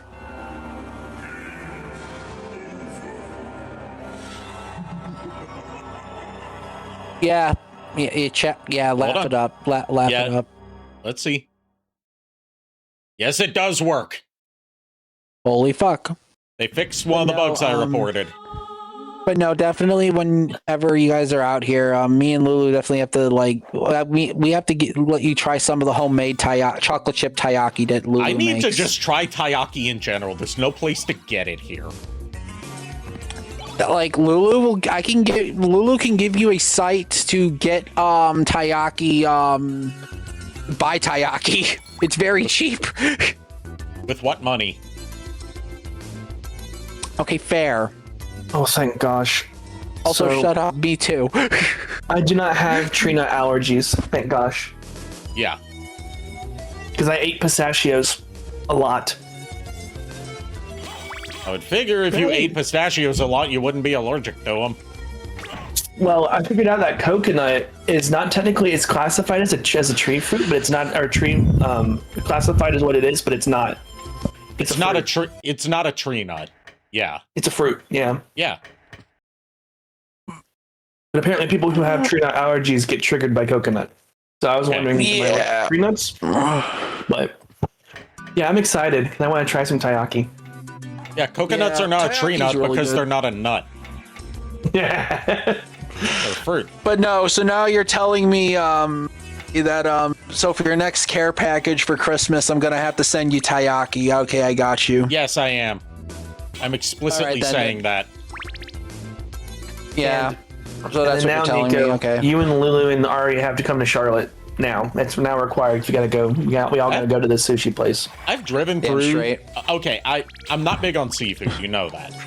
I know, but it has hibachi, it has meat, it has like everything. Oh, it has stuff besides sushi. Well, why didn't you say so? You were just talking about sushi. It has wagyu beef. Ooh. Hold on, I'll read you the list real quick. Please don't. I don't need to be eating more. Okay, I'll be good. Look. Besides, I'm all I have, starving. I do not. all I have do is not need to Dino eat. Nuggies and French fries. Okay, I don't need to be hungry for more food with money I don't have. I need some Dino Nuggies. I need to make myself some food because I didn't really eat much today because I slept most of the day. Yeah, same here. I also did a lot of cleaning today, which is why I'm kind of out of it. I was being productive. How dare I? How dare you be a active human being? How dare? Like, one of the things I've discovered about myself, and I think this is, like, to do with my version of ADHD that I have, is, like, I find it easier for me to be able to, like, do basic chores like, you know, cleaning, vacuuming, that kind of stuff. If I have a second person with me, not necessarily helping me do stuff to lessen the workload, but just having a second person there at all helps me, like, focus more. Yeah, similar to me. It's like similar, I guess.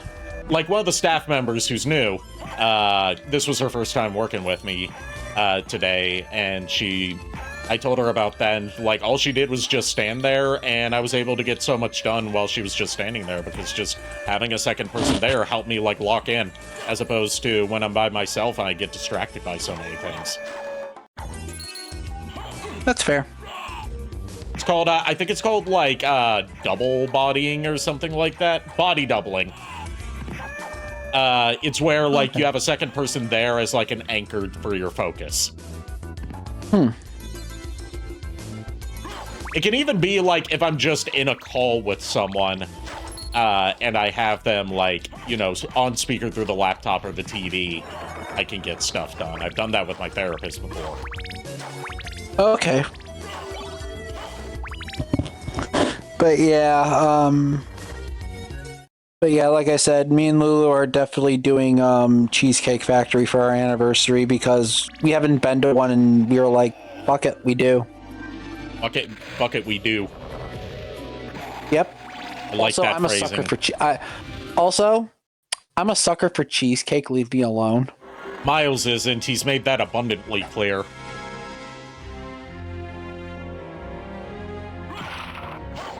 Yeah, I hate it. I mean, it's not for everybody. I mean, I'm not going to judge. I need to show you the how it's actually made video on cheesecake. By Hugbees. I just need to show Nico how it's actually made in general. And I need to show it to Miles too. It's real funny. It's it's this YouTube comedian called Hugbees, who he makes he's like one of my, like, he's not one of my favorite YouTubers, but, like, he's one of my favorite types of YouTuber because he hasn't, like, pigeonholed himself into a specific type of content that he only makes.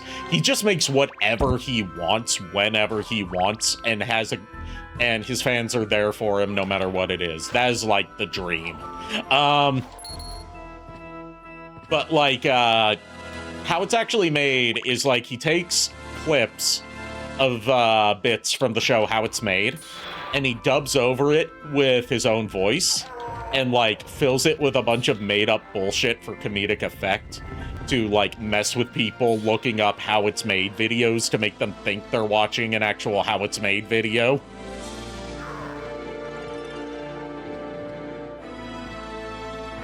Like, it's hard to describe without actually showing it. Like, the one that I was introduced to, which I was introduced to it by Kier, was, his video on, like, factory-made chocolate chip cookies. You guys still there? Yeah. Yeah, I'm here. Okay.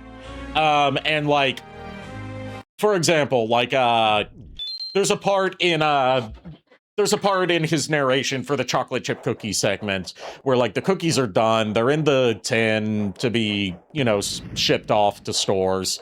And then, like, he's like, and that's why even a factory can can feel like, and before he says a factory can feel like a home for cookies, it cuts to another cookie assortment that has brownies in it. He said, like, he interrupts himself to say, "Get those brownies out of here, god damn it!" And that's why, a factory can be just as much of a home for homemade cookies. I think I remember that from. I think you showed me. I showed that you at like a one point. highlight reel of just out of context moments. Yeah.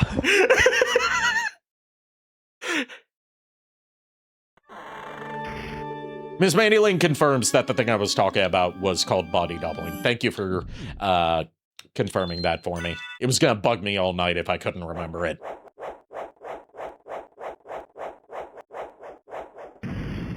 But yeah, how it's actually made is great. What? I said, but yeah, how it's actually made is great. I need to. Oh, okay. That would make for some good like React content on stream sometime. Probably, yeah. There's a lot of things that could, like, me and Furred have talked a bit about like doing some React streams of like my first reactions to stuff like Amazing Digital Circus. Amazing Digital Circus. Amazing Digital Circus. DMC2. I'm just happy you got to witness all of a bridge hog. I was happy about that. All of it so far. So far, yes. Yes. Because I got a community post from the person who makes it, the Roland Nolan, where he said like he's working on a update video for like the upcoming stuff on a bridge hog. Ooh. Excitement. Just to let people know like what the future of the series is and when to expect stuff. I don't know how long ago that was. Hey, I'm patient. Yeah. It was like last week that I saw the post, but I don't know when it was posted. Is what I'm trying to say. Okay.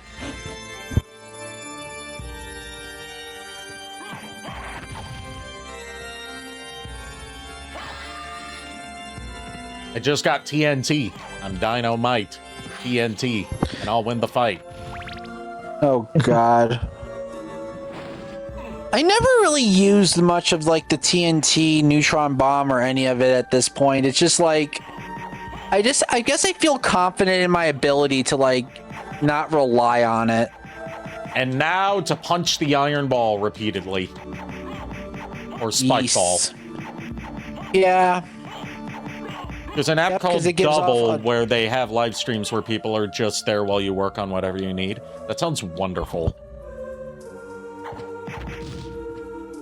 I have to check that out if there's not like a subscription to it, because I can't afford any more subscriptions.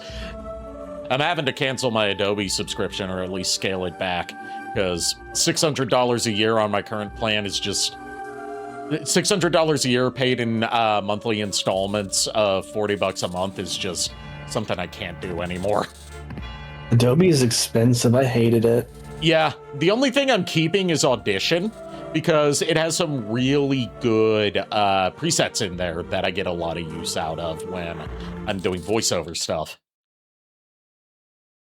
It also has a better noise remover than Audacity has. It's become like my go-to for editing audio.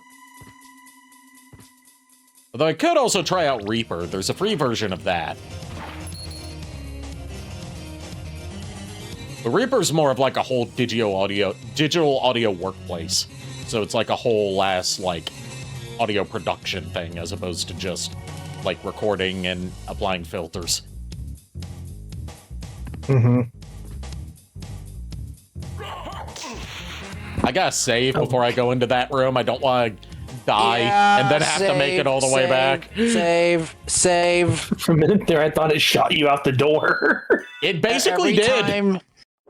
Basically, the only rule I have for anyone to play Symphony of the Night, if you see a save room, always save. Yeah, not only because, you know, if you die, you go back to the title screen, but also because saving full heal refills your health full heal. You don't get many full heals in this game. outside save rooms. And especially since Reverse Castle, most of the save points are very scarce. I accidentally damage boosted my way to the shield rod. Ooh, nice. Because I got wombo comboed into it. Now I just need to save again. So Miles, do you know about the sacred cow? What? The sacred cow? Right, so all right, do me a favor, Ari. Equip your shield rod and equip the leather shield. Okay. I don't think I've done this one before. All these shields have different effects. You're gonna love this one. Watch Yeah. what you summon. Where is my leather shield? Because there's not like a good way There to it get is. sword stuff in this game. Also, I have the stone mask. Something. I reject my humanity, JoJo. Humanity. Yep. It's both the attack and the shield button. Yep. Attack and shield button. Attack and shield button together. Yeah, it's like a real specific timing to it.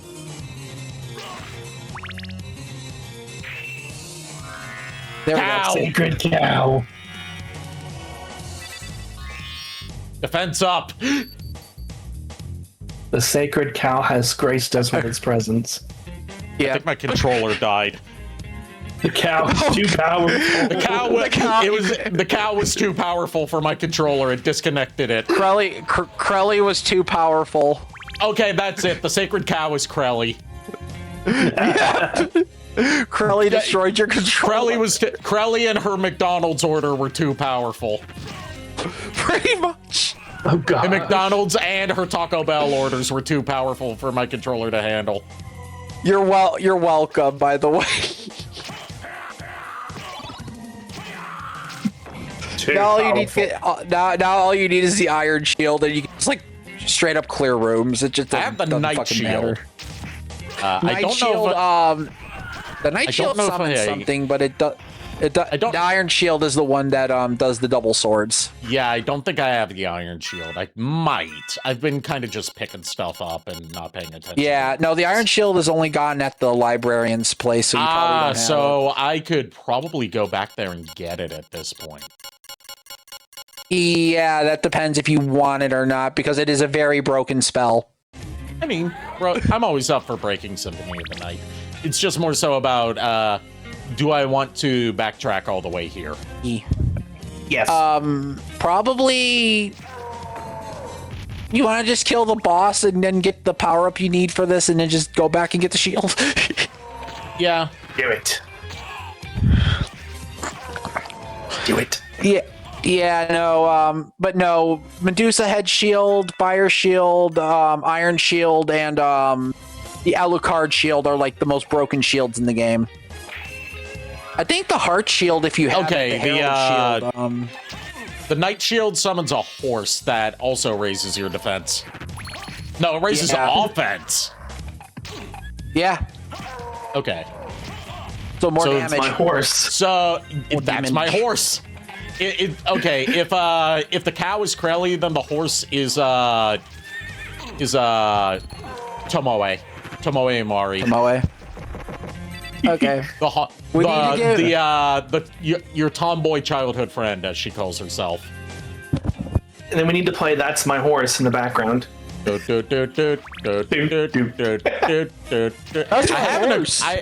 That's one of the songs I want to learn on accordion. Then again, I also just need to learn how to play the accordion that I've had for like 20 years. We just need Like, it in the background. I have an antique accordion. I just don't know how to play it, and I need to get a new leather strap made for it, because since it's an antique and since it's real leather on the strap, it has decayed and just turned to dust over time. Did Firo do that? Or does he have that I mean, skill? I'm I don't not remember. shipping a damn accordion to him. That would be too expensive. Do you have any idea how big and heavy a real accordion is? It's heavy and big, I know. It is huge. God, the shipping on that would be a nightmare. an arm and a leg. Just like paying my taxes. I pay my taxes one leg at a time. God damn it. And painfully.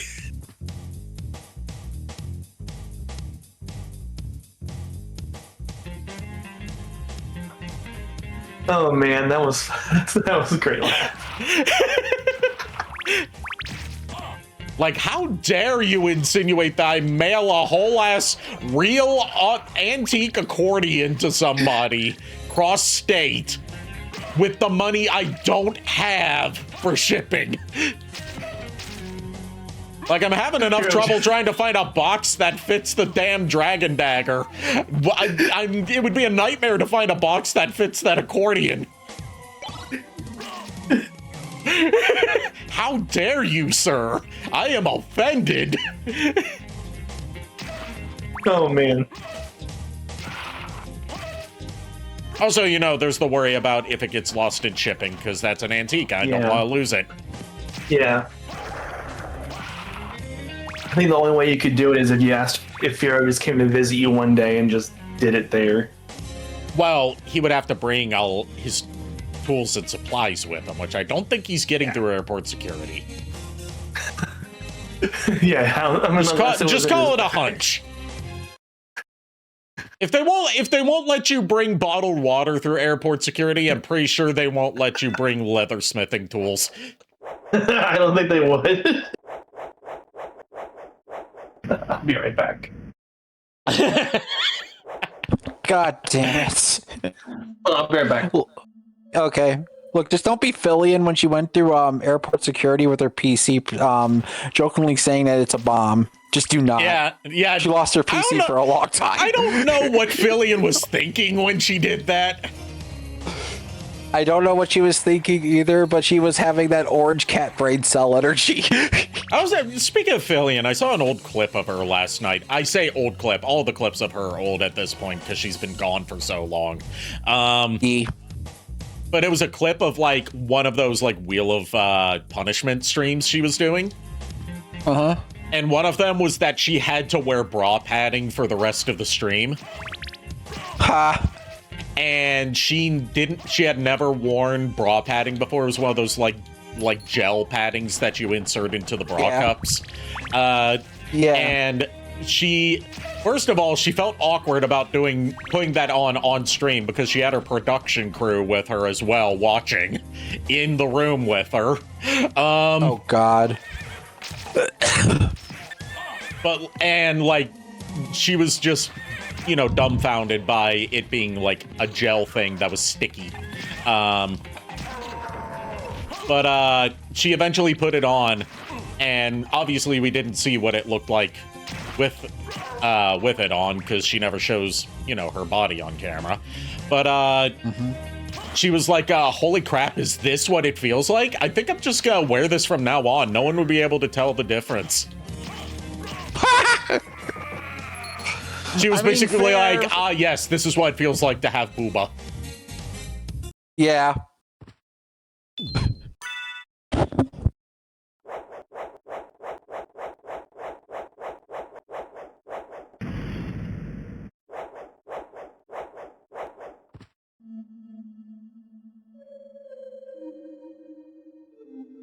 All right, now let's, I have saved, Yes. let's see. Yeah, I think I'm gonna go back and get the Iron Shield. Okay, just whatever's easier on you. Let me just see how much money I've got over 10,000 gold. I can get it, probably. You should be able to easily afford it then. I think the shield is like only 4,000 gold. Okay. Let's use one of our library cards. You know what they say, having fun isn't hard when you've got a library card. Thank you, Arthur. That episode of Arthur was also my introduction to the concept of Dr. Jekyll and Mr. Hyde. Because the brain has that whole number about Dr. Jekyll and Mr. Hyde in there. My introduction to Dr. Jekyll and Mr. Hyde was through the Page Master. That was it. I've never seen the Page Master. It is a very good movie. I love it. I'm interested in this. I'm interested in this. Iron Shield, there we go. $39.80 specifically. That is a weird price. Yes, 20 gold less than 4,000 because librarian. Yes.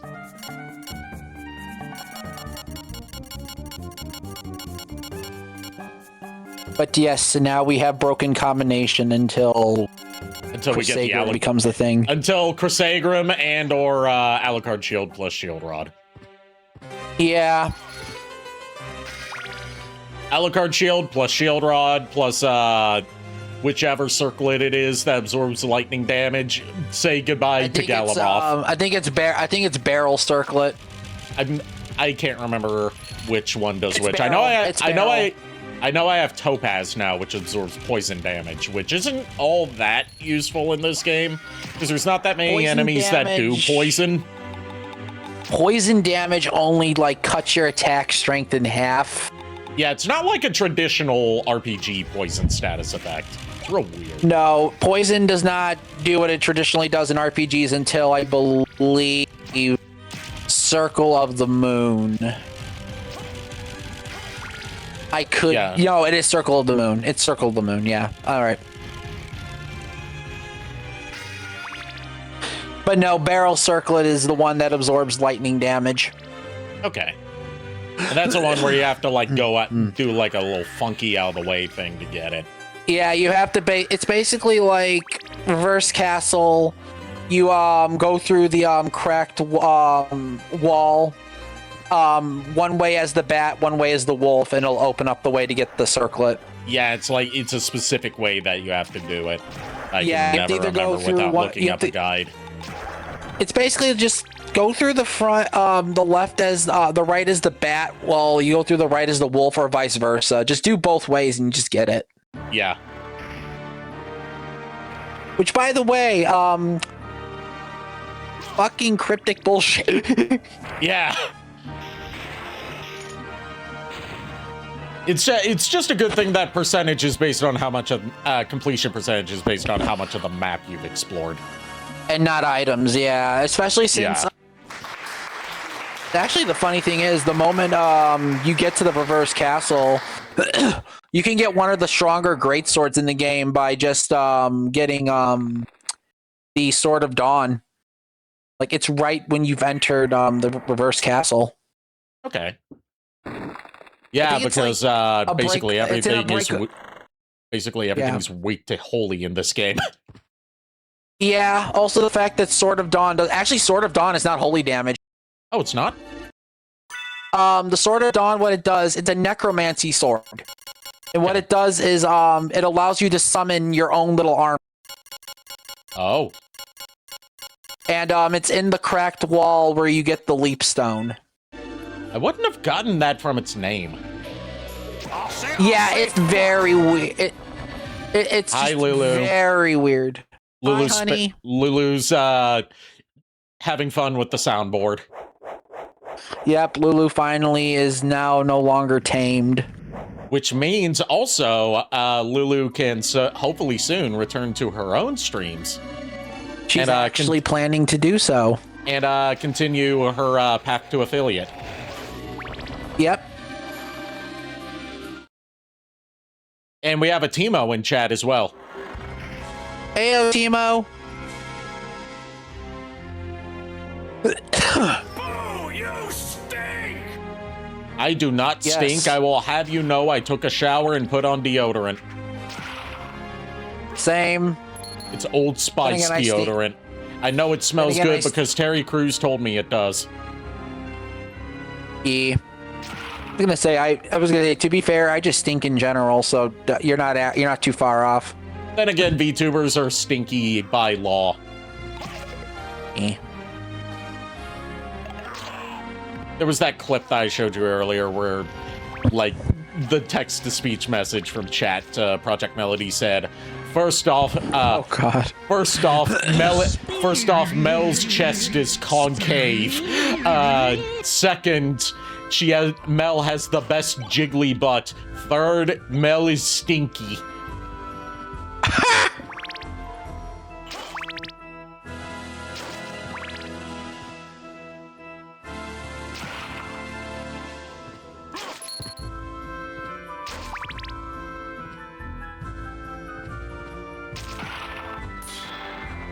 Also, apparently, Project Melody just had her birthday pretty recently.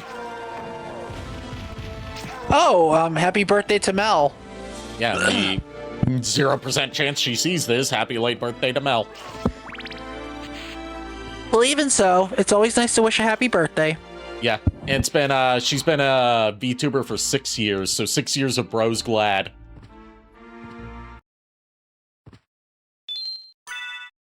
If you don't know the bros glad thing, it's one of the reasons that I love Melody even outside of the LootTuber stuff.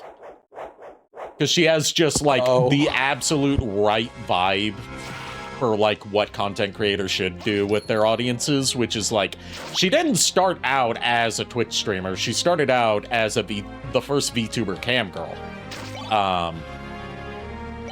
And that pissed off a lot of people on the cam girl sites, because they were like, how are we supposed to compete with a VTuber? Because she can just change her model to look however she wants to appeal to different people, whereas, you know, we have to, you know, wear makeup, dress up, stuff like that. Because so they get good. Yeah, they tried to like get her banned off the site because they claimed it was unfair competition. And that led to, like, a lot of people in Mel's burgeoning community, the science team, just saying, like, hoes mad in response. And then Melody not wanting to, like, spread toxicity in the community and not wanting, like, her fans to go after cam girls that were criticizing her, because she felt that they had valid complaints about, like, how it is kind of unfair. She basically said to her community, don't say hoes mad, instead say bros glad, because the bros in the community are glad that I'm here. Ha, that's actually pretty wholesome. Yeah, she's the most wholesome lewd tuber out there.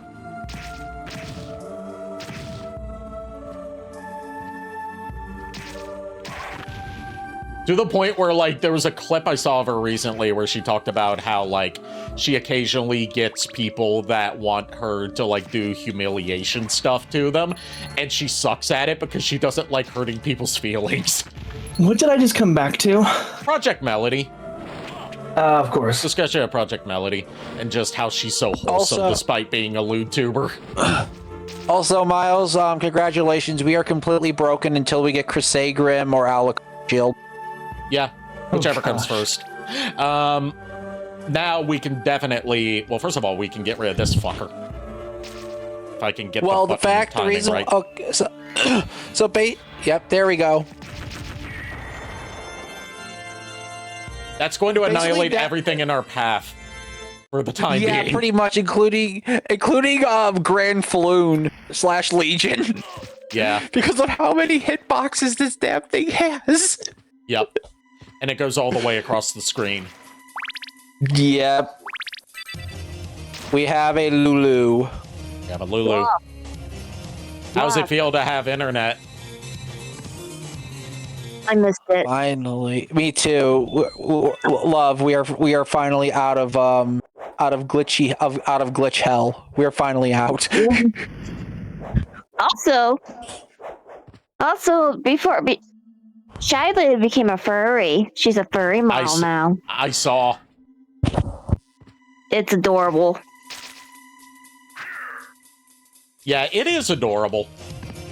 Like, Shy Lily, she balances that fine line between adorable and sexy. She's wholesome lewd, I say, a bit. Yeah, lewdsome is what people call it for short. Like, lewd and wholesome, lewdsome. Like Project Melody. Yeah, like Project Melody, like Sif. Although Sif's more on the lewd side. To the point where, like, Sif has changed her username on a lot of sites from Sif Aviana to Lewd Squirrel Sif. Yeah, and I was the one who introduced you to her. Yep, you also introduced me to Lumi, and now she's going to be in Crush, so that's a reason for me to play that game again, so I can live out my fantasy of romancing a cute wolf girl.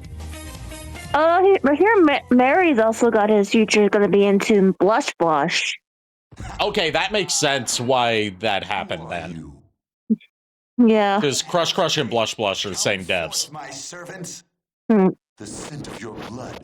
You're a Belmont. Crush. Hi, Nico's dad. Invades my castle. God damn it, Father. Okay, like, this is why I learned to be immune to practically mind control hypnosis, because I'm not ending up like you. And yes, I would smash both Nico and Richter Belmont. So you're going to do whatever the male equivalent of an Oyakodon is. Oh no.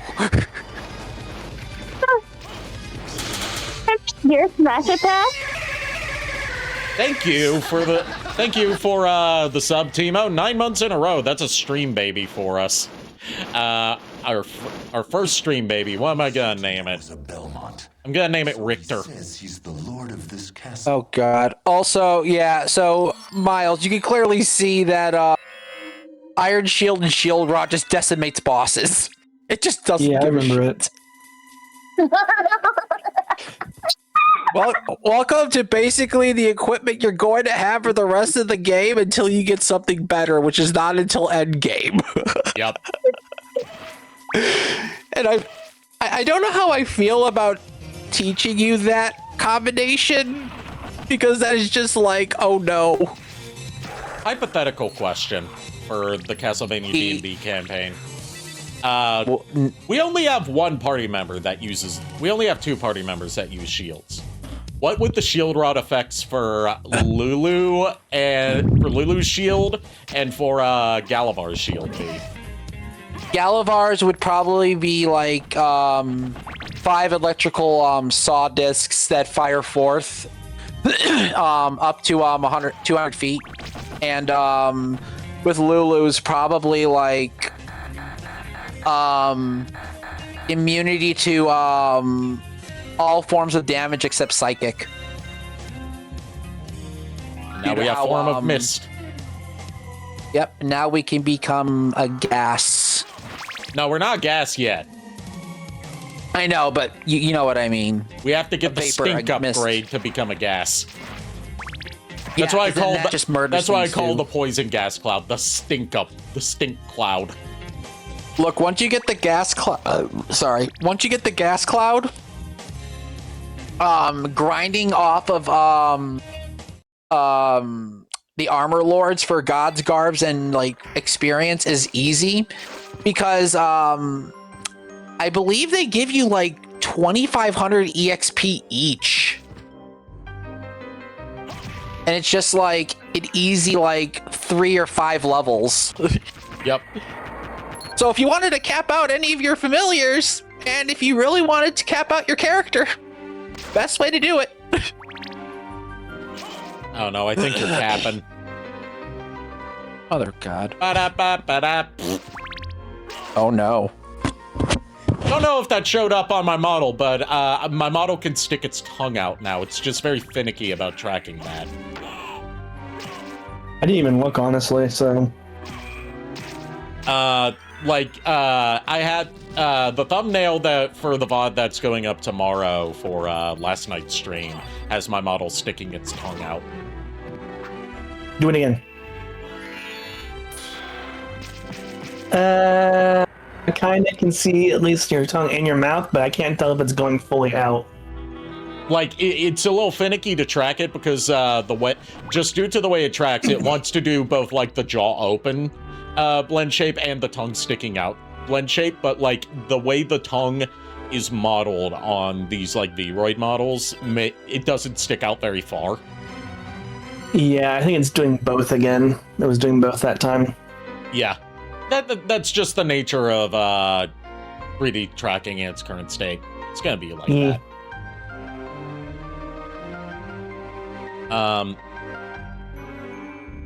I can tell it's sticking out, says Miss Mandolin. Okay. Oh, it's not just standing in the second entrance hall and grinding zombies while you go to work for the day, says Timo. No, it's not. It's not that. Besides, zombies don't give much anymore anyway. It's no point. Yeah, No, they I need to scaled talk to down. Timo. They scaled down with the higher levels you get. You get less EXP for low-level enemies. I mean, you can. I mean, technically, you can grind to level 99 off of zombies. I don't recommend it. Not unless you want to go zoom. Not unless you go zoom. Sorry, I'm gonna finish this off real quick. Not if you just want to go zoom with the pupper and just be like, yay. Anyway, go ahead. Oh, I didn't mean to interrupt you that time, Nico. I thought you were done. I apologize. No, you're good. I was just gonna say I need to tell Timo of my terrible, terrible thing I did today. Horrible mistake number 1. Buying 2 UPCs of Pokemon Celebrations. Timo says I totally didn't max my bat familiar that way. Honestly, valid. Because technically, familiars get more EXP if they land a kill. So yeah, and with bat, you can just call in the swarm of bats and they can do all the work for you. Pretty much, yeah. All you have to do is just sit there. I just got the sword familiar. I just got the sword familiar to 99 because if you do that, the sword goes into the background. And when you level it up enough, you can wield it as a sword. And use the spell Sword Brothers. Yeah. Come, fellows, old swords! Yep, which is like, which is way too much MP to use, but at the same time, it's like, It's a useful screen nuke attack, but it uses so much EXP for like. It's also very convoluted to input. Yeah, a lot of the spell inputs in this game are. Like 9 times out of 10, you're gonna get Soul Steal off more so than you do Sword Brothers. Yeah. I better pull up Twitch because I'll make it easier for me to talk to Timo while you're talking. Okay. I don't want to interrupt y'all again on accident. You are okay. fine. You're fine, dude. You are behaving correctly.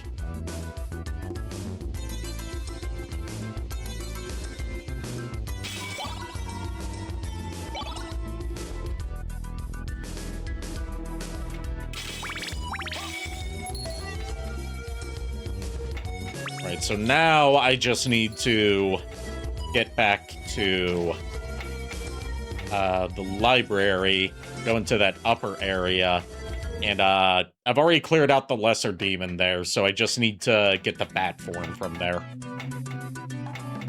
Yep.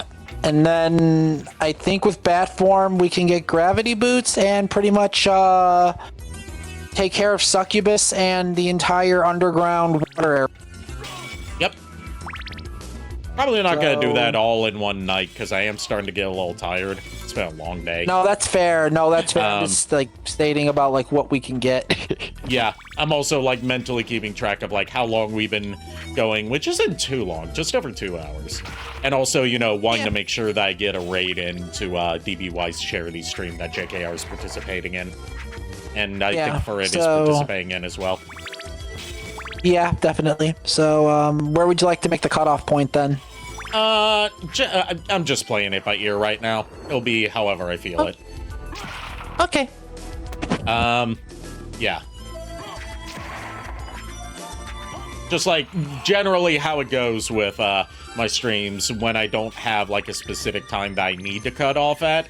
It's like I just go until I don't feel like it anymore. I don't like usually plan out how long they're gonna last or like plan like I'm going to get to this point before finishing. It's just like, can I go any further and would this make for a satisfying cutoff point / would this blue ball my audience?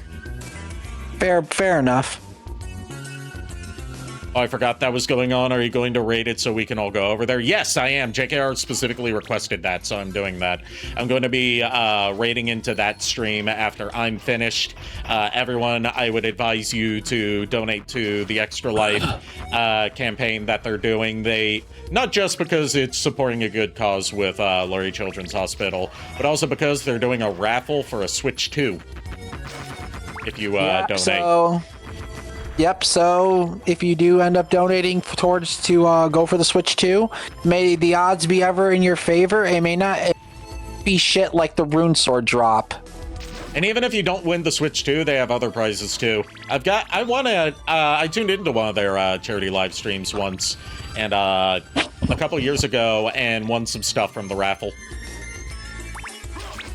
I won a copy of Tetris for NES, as well as a little goodie bag of just other stuff. They even included a protective case for the cartridge, so that it doesn't gather dust. And in case the collector in you is wondering, Nico, it's the Nintendo Tetris, not the Tengen Tetris.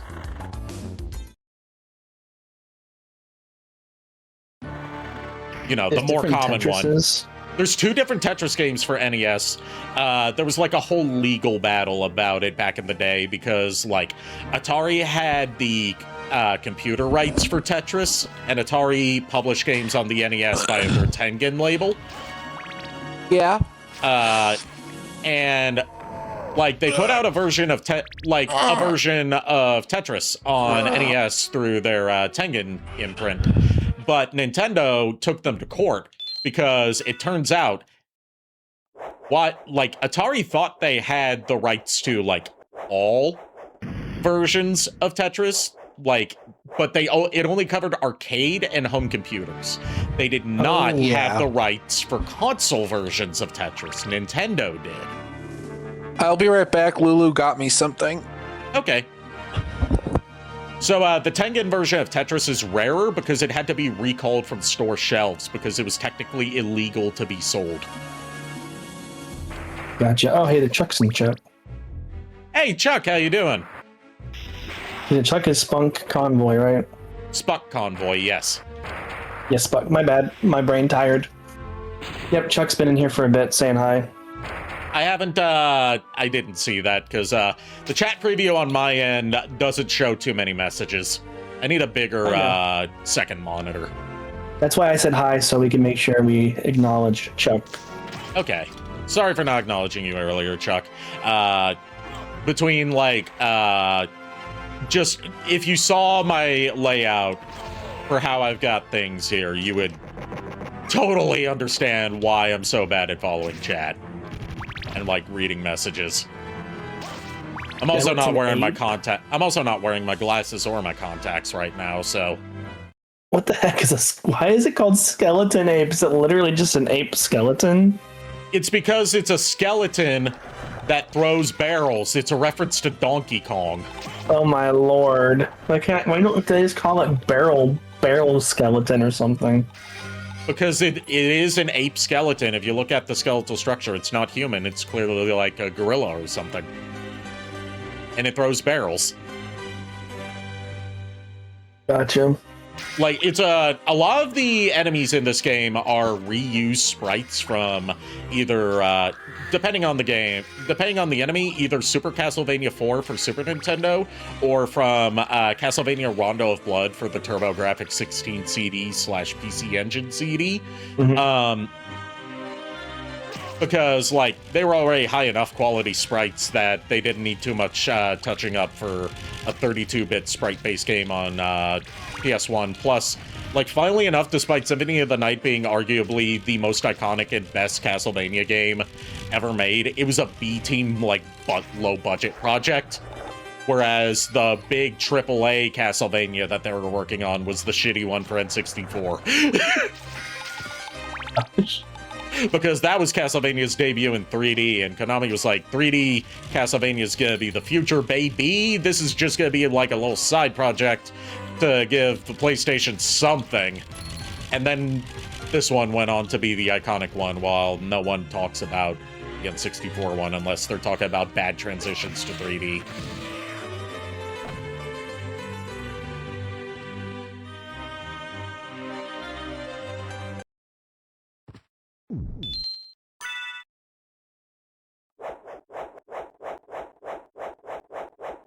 Well, to be fair with me calling you that username, like I said, text is very small on my side, because it's a small, only 21-inch monitor that I use as my second monitor. I'm sitting far away from it, and your username on my end is a dark purple, so it blends in with the night mode like, dark mode theme that I have for OBS, so it's hard to read certain usernames. And also, I didn't know that was your username when I first saw it, because I didn't know you went by Spuck Convoy as your online handle. I only knew you as Chuck. Because that is how I was introduced to you. It's true. That's how it happened to me, too.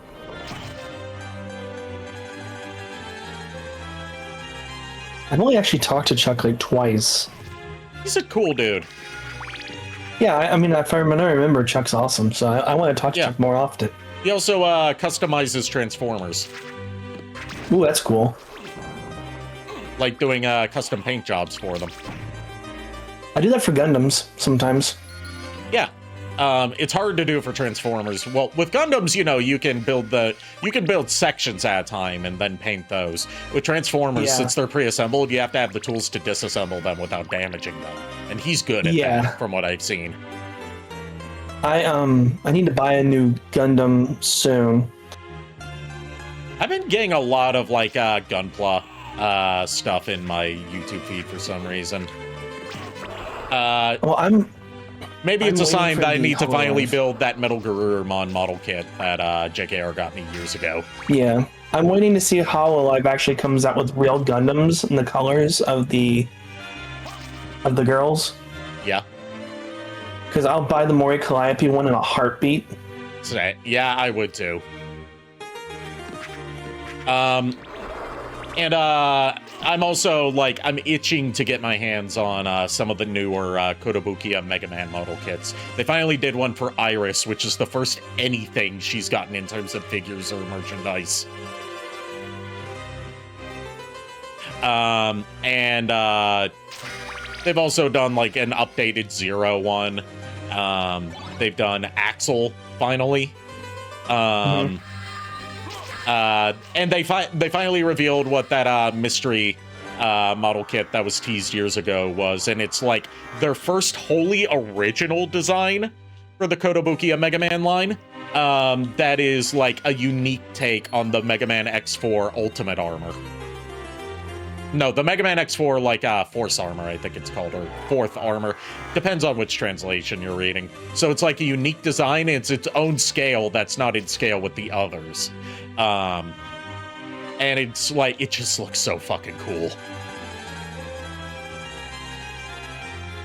The only ones I'm steering clear of as far as the Kotobukiya Mega Man model kits is I'm not going after any of the charge shot variants of the Mega Man models, because those ones are just they are the Mega Man model kits, but they have this extra shiny clear coat applied to the plastic that gives it the effect of making it look like he's glowing with energy.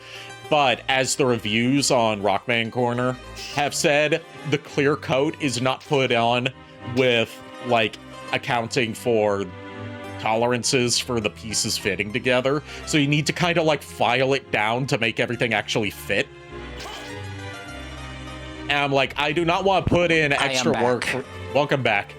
I'm I do not want to put in the extra work of filing down something that has a specific finish to it just to make it fit together like it's supposed to.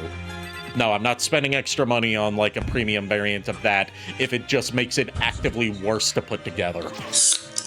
I'm fucking sorry. I'm talking about the Mega Man model kits. They have they've been doing every time they come out with a Mega Man model kit, they do a premium variant of it that's supposed to be him filled with energy for a charge shot, and they do that by applying an extra layer of this clear coat finish to the plastic. But that also fucks up the way the pieces fit together, so you have to file down the points that snap together to make it so you can actually build the damn model kit. Yeah, I had my brother help me build the Gardevoir model kit that Fert got me, and she still sits on my Xbox. But yeah, with the premium charge shot variants, I'm they look pretty, but I don't want to have to go to the trouble of doing extra work that I shouldn't have to do just to build it. Yeah, fair enough. Because it's isn't it your job not Bondi, Kotobukiya, to make sure that the pieces fit together. Not our job to fix it so they fit together. Especially when we're paying a premium for this variant.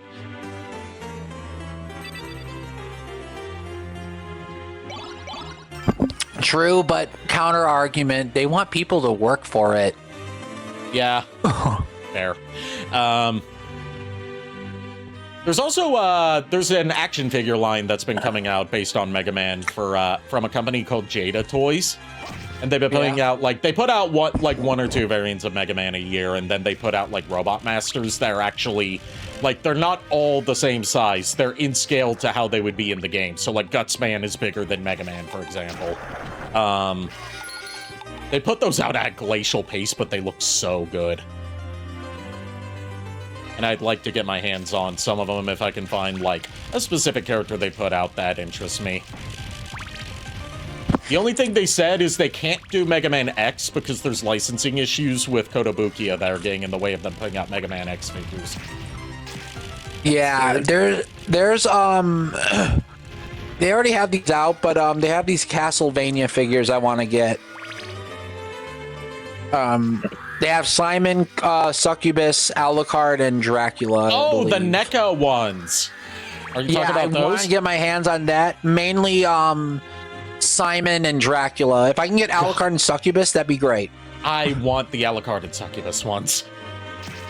Yeah, well, they look very good. Yeah, NECA is like top of the line in terms of the stuff they make. Like, I actually bought a NECA figure for my granny as one of her like final Christmas gifts before she passed. Because my granny was a big fan of the Golden Girls, especially Rue McClanahan's character. Trying to remember what the name of that character was. Blanche. She was a big fan of Blanche from the Golden Girls, and they put out a set of Golden Girls action figures. Like, with cloth clothing and everything. That's cool. And, like, the boxes they came in were patterned after that, like, hideous wallpaper that their house had. Oh, God. She never took it out of the box. She just kept it on display. Yeah, that's what I want to do with the That's what I want to do with the Castlevania figures. There's also a Dante one, but the only one they ever did was this Devil May Cry 1 design. And that's like a very old, out-of-print NECA figure, so like you're more likely to find bootlegs of that nowadays than the official.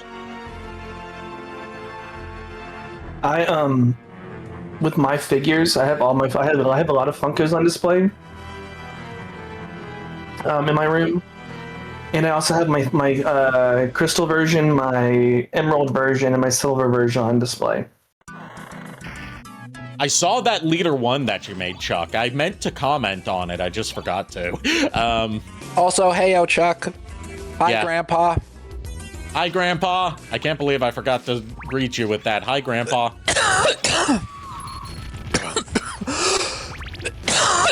But yeah, Chuck, got my horse. But yeah, Chuck, I got my internet back. Me and Lulu are finally free from the glitch hell. Yes. You are. Chuck said in chat in all caps, "I'm not your freaking grandpa."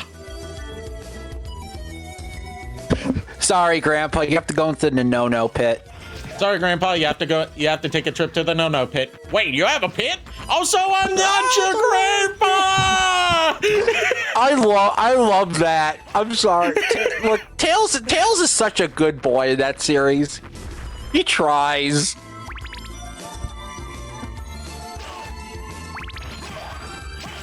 There was speaking of Sonic stuff and characters that are just like good boys and good girls overall, there was a post from a Sonic YouTuber that showed up in my community post feed on YouTube. And it was like a panel from, I think, one of the IDW comics of like Cream looking just like glaring disappointedly at you. And the prompt was why is Cream upset? Wrong answers only. Oh no. I could tell you why Cream upset. You dipped your Cinetwist in cheese. Yeah. My answer was POV. You just insulted Vanilla's cooking. Yeah. POV. You just said you don't love your mom. POV. She figured out that you were the one who started the Chocola incident. POV. You took her Green Hill scones. Oh no. Green Hill scones. Yeah, that was a thing in the Sonic X Hedgehog. Abridged series. You need to check that out. I'm just gonna say this right now. Cream high out of her mind is like peak Cream the Rabbit. I'm sorry, it just is. Like she just goes down hinged.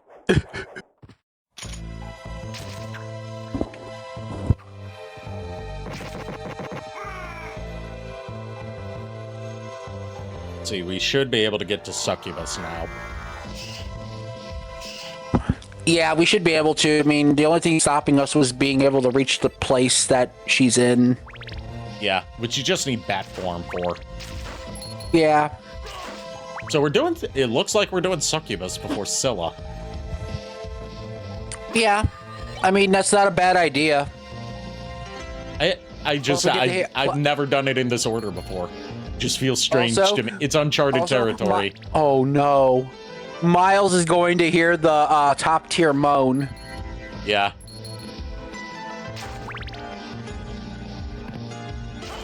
And also, I'll once again get to share one of my favorite details of the Succubus's sprite work. That shows like what you used to be able, what you can get away with in sprite-based games. Yep. Timo says herbal Like the essence levels, not like the herbal essence commercials. No, not like the ones you showed us. No. Like when I say she's unhinged, Ari, you could describe it. I think it describes it. I think it presents itself quite clearly. Pretty much. You mean that's not coming from the radio? What have I done? What have you done? What have you not done? Alright, first we're gonna save, and then we're gonna go into the curiously purple flavored save point. Yes. Purple flavor. Purple flavored. I got that from okay. Ashens. I got that from Ashens from like when he looks at like Poundland action figures, like the generic ones. He describes when he lists the colors, he doesn't list them as like, you know, this is the red colored one. He lists them as flavors. Like he says, yeah, like the raspberry flavored one, the blueberry flavored one, the lemon flavored one, based on their colors. Well, time for peak voice acting. In a game full of peak voice acting. Yeah, but this is like super peak. Mother!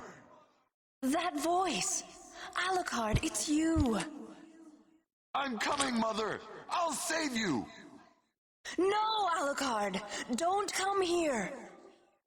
But, Mother! It's all right. If my death can save others, I'd gladly surrender my life. Mother, no! Please, no! Yes, Alucard.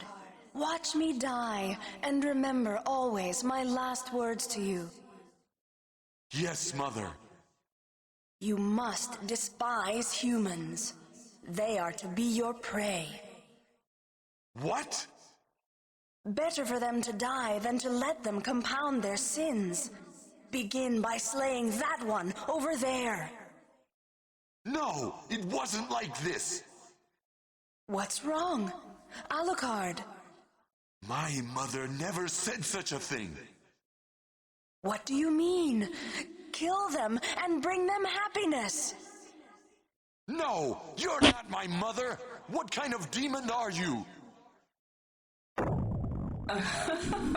You broke free of my spell. I like that. Demon, death is too good for you. Come here, little boy, and show me what you've got. Yes, mommy? So look at her sprite. She's just full on topless. Yeah, pretty much. Like tits out. And they got away with a teen rating. Look, I'm gonna be honest though. Castlevania has amazing sprite work regardless. Also, now that I'm looking more at the sprite work in this HD version, I'm noticing pixels that may or may not be nipples. Oh gosh. Probably. The ESRB used to be really lax, didn't they? Plus, to be fair, even with sprite work, you really couldn't see like exact details at that size. Like on a CRT, you're not gonna see that. But now I'm like, are those nipples? Like what? Yes, like, 1 pixel nipples.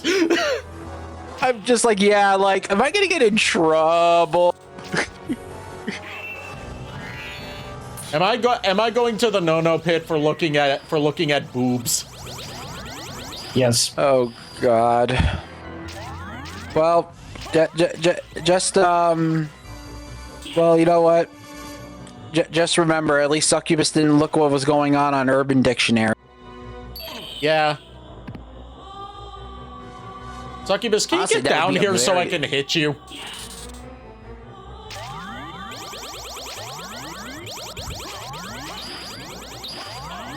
She being a bitch.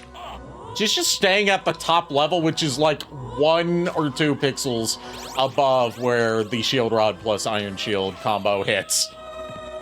I know if you do it in midair, it'll spawn where you summon it. Yeah, it's just it's finicky to pull off. There we go. Darkling, I smell your blood. You're a vampire? Could it be? That strength, that beauty. You're the son of Lord Dracula. No shit. Death in the dream world will set your soul wandering for eternity, demon. Wait, I beg of you. And there's the moan. What the heck? Yeah. Yeah. Timo said, now the real question, how much trouble would you guys be in if I said that in the voice of if I said that in the Rouge voice? Barry, I would at least. Very. I am intrigued yet scared right now. I am scared and aroused. I call it scare-roused. I'm just curious at this point, and at the same time, I'm just like, please, what? No. I am scared.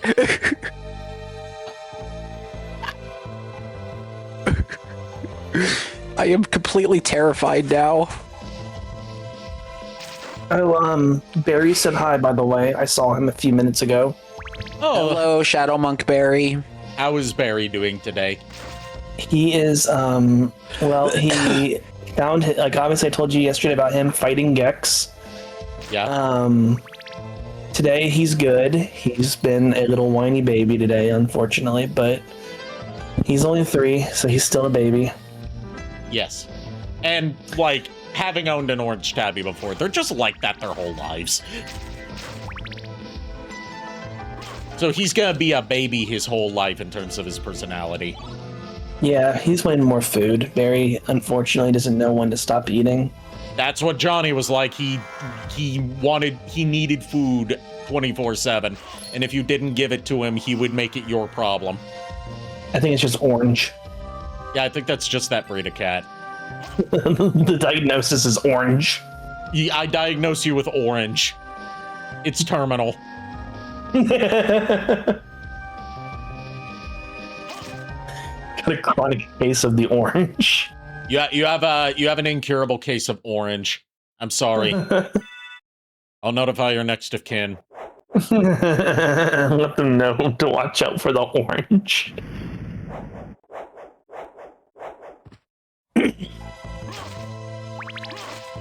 Oh, Chuck might be getting a ragdoll. Oh, nice. Ooh, nice.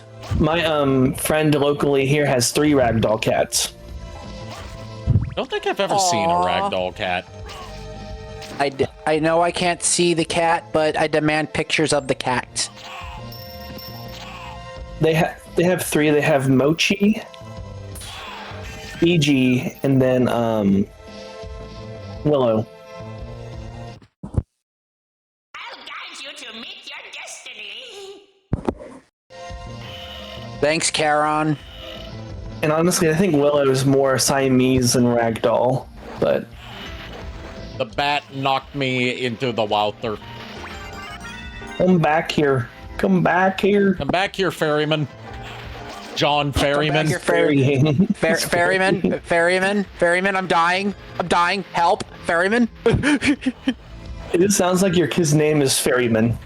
Yeah, that's why I'm Ferryman, going you bitch. for. That's why I'm going for. His name's Ferryman. John Ferryman. Like John Halo or John Doom Guy Oh my fucking god, why? or John Spiderman. It's like Ferryman. Or John what are those documents? or John Goodman. Wow. Yeah, or Ferryman, John you Goodman. lose so much health. I lost like half my health. Yeah, well, yeah, because waters and vampires don't mix. John Ferryman doesn't care. There we go. The holy snorkel. Told you. Now we can ignore the ferryman and just swim. We are no longer harmed by water of any kind except holy water for some reason because firebomb. And of course, the John Ferryman runs away when he gets caught. Oh, no, he is. No, he comes back. We'll just take you the opposite Now you way. But just- now we can go and- underwater. Yep, and now he can just stay the fuck there because guess what? We don't need you anymore. Also, an item I just picked up made me realize something I've had in my inventory for the Castlevania What? D&D since like towards the What? beginning of the story. What? That I don't. No. It's not about like, oh, this is broken. It's about like I don't have like item stats for it, so I need to talk that over with you. I have an elixir in my inventory. I just need like Oh, elixir is just a full health and full HP, full spell slot recovery. Okay. I have Basically, one in just my think of it inventory. as like, hey, you took. Basically, just like, hey, you took a long rest, and guess what? This is in the form of a medicine. Okay. Just wanted to talk that over with you, so before our next session, so I could just go ahead and put that in my character sheet. Another thing I can say about being a DM that I've noticed with all players, no matter what campaign you're in, you give the players an inventory, they never acknowledge their inventory. They're like, oh, hey, I had this from sessions back. I mean, for me, it's because my inventory is just very cluttered. Yeah, fair enough. But at the same time, it's just like every D&D campaign. It's just like people are like, oh, hey, I had this in session 1. When did I get this? Last week. Yep. I also some still have a reason, the sacrificial doll. Yep. Also, for some reason, the Tentamon in the party had a leftover churro for some reason. You don't know how he got the churro. It was just there. I look at it, but I cannot eat it. It's churrover. It's churrover. God fucking damn it. We're gonna save here and then wrap things up and raid the charity stream. Yep. So we made progress. Yeah, we made some good progress tonight, despite some aimless wandering earlier. Fair enough. Yeah. Alrighty. Also, everyone got to hear the succubus moan. So you're welcome. Yes. Peak voice acting, 10 out of 10. Peak. The whole game is peak voice acting. Fair enough. Yeah.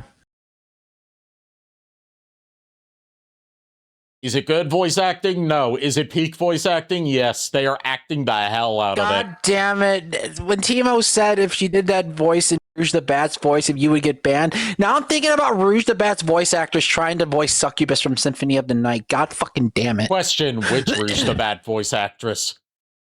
I don't know. I'm not good at relaying one to the other. I would say the one that would be most fitting would be Kathleen Delaney, the one that voiced her in Sonic X. Yeah. That definitely, yes. All right. We're rating DBY, who is doing a 24-hour charity stream and also a Nintendo Switch 2 plus Mario Wonder bundle donation raffle. donate via their link to enter. Winner will be picked at the end of the live stream. $25 for one entry, $100 for 5 entries, and all donations go to the same places as ours do. Anne and Robert H. Lurie Children's Hospital of Chicago. And right now they're playing Broforce. Okay. Thank you, everyone, for tuning in. Thank you to my co-host for keeping me company tonight. Go give all the love and support to DBY and the Mario Brothers of Lake County, I believe they're called. Donate to their Extra Life campaign if you can, even if you can't afford one of the raffle donations. Still donating any amount is very much appreciated. Yeah. See you guys Also tomorrow spreading night. word about it. Yes, see you guys tomorrow night with Devil May Cry 4. Raid message is going to be: happiness is always so much more enjoyable when it's based on the misery of millions. Oh, God. Actually, no, it's going to be Marinara on the Wall. Who's the most Italian of them all? Oh, I need to send this to. Anyways, I've been going on for a long time. Until next time, unpleasant dreams. Have a good night. Bye, people. Good night, everybody.